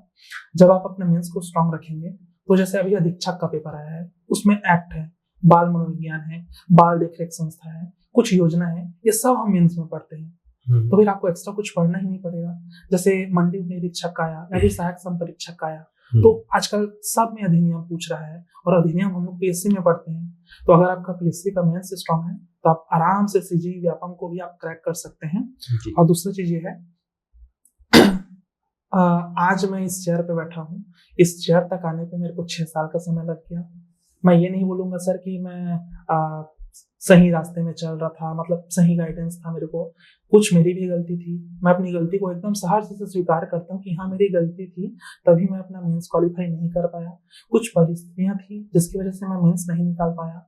मेरे को गाइड करने वाले कोई नहीं मिले, मेरे को बताने वाला कोई नहीं मिला। जिन लोगों के साथ मैं पढ़ रहा था वो लोग सब डाइवर्ट होते गए। ये तो बोलूंगा सर कि मैं 6 साल से लगातार मैं सीजीपीएससी को छोड़ा ही नहीं। मैं बोला कि करना है तो करना है, चाहे कुछ भी हो जाए। और अगर अभी 8 साल या 10 साल भी लग जाता तो मैं करता, क्योंकि पीछे में मेरा बैकअप है। अगर पीएससी नहीं भी लगता तो कम से कम मैं पीछे में जो बैकअप बना के रखा हूँ वहां तो मैं अपना पोस्ट प्राप्त कर ही लेता, अपना सीजीपीएससी को आगे बढ़ते ही रहता। तो मैं स्टूडेंट लोगों को 2 मिनट में बोलना चाहूंगा। सबसे पहले गांधी चौक में सर ये थोड़ा सा भटकाव जो है, जो मतलबी लोग हैं, थोड़ा सा मतलबी लोगों से बच के रहें। वो लोग आपका ज्ञान वो लोग ले लेंगे, लेकिन वो लोग अपना ज्ञान देना पसंद नहीं करते हैं। थोड़ा सा इस भटकाव से बचें।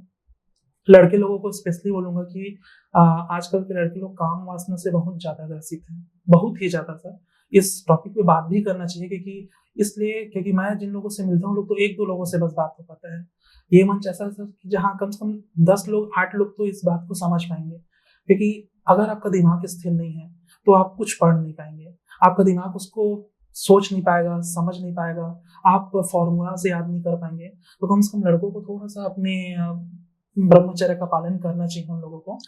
तीसरा, थोड़ा सा प्रयास करना चाहिए कि थोड़ा सा प्यार मोहब्बत वाला जो कहानी है उसको थोड़ा सा किनारे रखना चाहिए, क्योंकि एक समय के बाद ऐसा आता है सर कि जो लड़की के पिता हैं वो एक सफल लड़का ही ढूंढते हैं।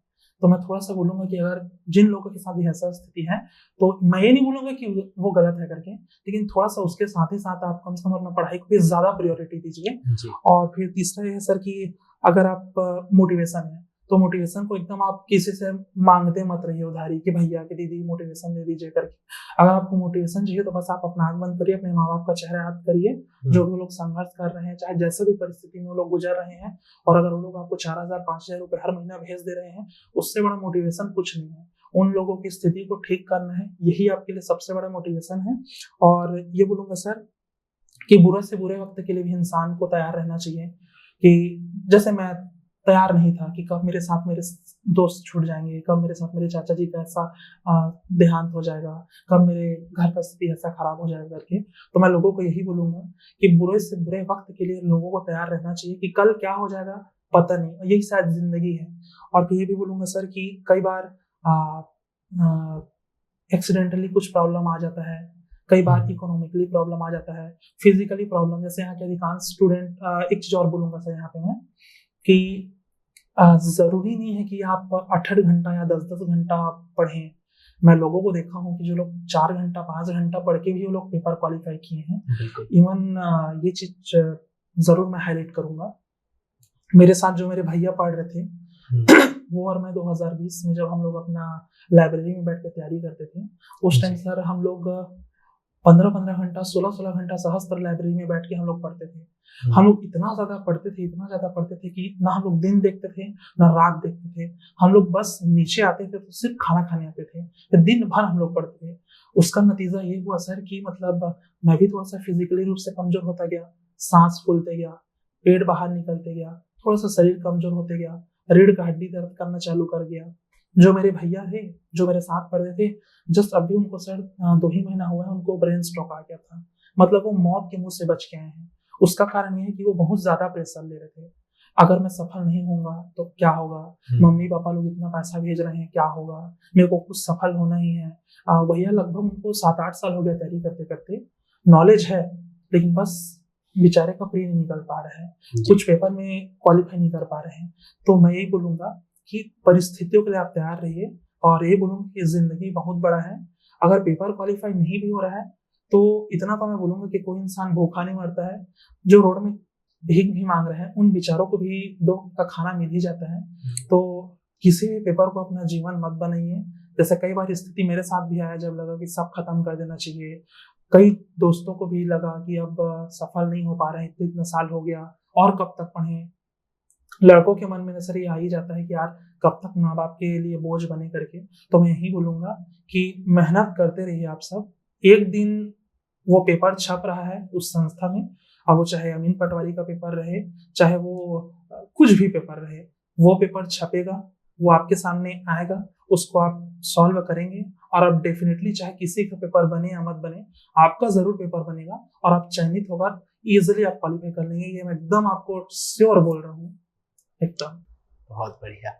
आई होप सारे स्टूडेंट्स के लाइफ में वो समय आए जो आपके लाइफ में अभी आया है, और हर स्टूडेंट एक्चुअली उसी लिए ही तैयारी कर रहे हैं, और जो स्टूडेंट्स हैं वो इस पॉडकास्ट से बिल्कुल वो बातों को सीखे होंगे।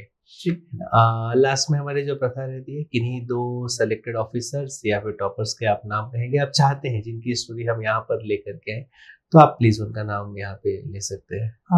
सर छोटा सा रिक्वेस्ट था आपसे। जी बिल्कुल। मेरा पहले से ही एक बात आपसे बोलना था। हाँ। कि जब मैं इस मेंटर ज्ञान को देखा करता था तो यहाँ पे ना सफल लोग बहुत आ रहे हैं, मतलब यहाँ पे सफल लोगों की कमी नहीं है।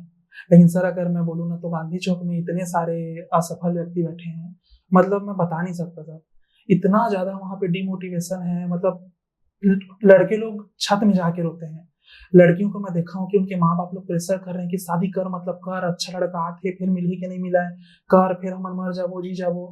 मतलब मैं एक पर्सनली आपसे सजेशन है सर कि एक सफल व्यक्ति का मैं नाम लूंगा और एक प्रयासरत अभ्यर्थी का नाम लूंगा, असफल नहीं बोलूंगा। आप उस प्रयासरत अभ्यर्थी को यहाँ पर लेकर आइए और एक बार उनसे उनकी संघर्ष की कहानी को जरूर आप इस मंच के द्वारा पूरे छत्तीसगढ़ के अभ्यर्थियों तक पहुंचाइए, ताकि वो लोग, सफल इंसान को सब सुनता है, पहली बार मैं आपको बोल रहा हूँ कि असफल प्रयासरत अभ्यर्थी की कहानियों को आप पूरे छत्तीसगढ़ को सुनाइए। तो मैं एक मेरे रिस्पेक्टेड मेरे भैया हैं, दीपक राय करके हैं जी, उनको आप एक बार यहाँ पे बुलाइएगा। और सफल में सर मैं बोलूंगा कि शिमालुद्दीन शेख है जी, वो भी साथ में अभी एडीओ बने हैं मेरे। हाँ, उनका भी संघर्ष कहानी बहुत लंबा रहा है, तो आप डेफिनेटली इन दोनों को आप यहाँ पे आमंत्रित करिएगा। जी, दीपक जी, शेमारुद्दीन जी, आप अगर ये पॉडकास्ट देख रहे हैं, हमारी टीम आपसे बात करेगी। प्लीज आप अपना समय दीजिएगा ताकि आपकी कहानी, आपकी स्टोरी भी हम स्टूडेंट्स तक लेकर के जा पाए। बहुत बहुत धन्यवाद इस पॉडकास्ट को देखने के लिए और बहुत बहुत धन्यवाद सुनील सर जी का कि आपने अपना समय दिया। शुक्रिया सर। बहुत बहुत धन्यवाद। Thank you.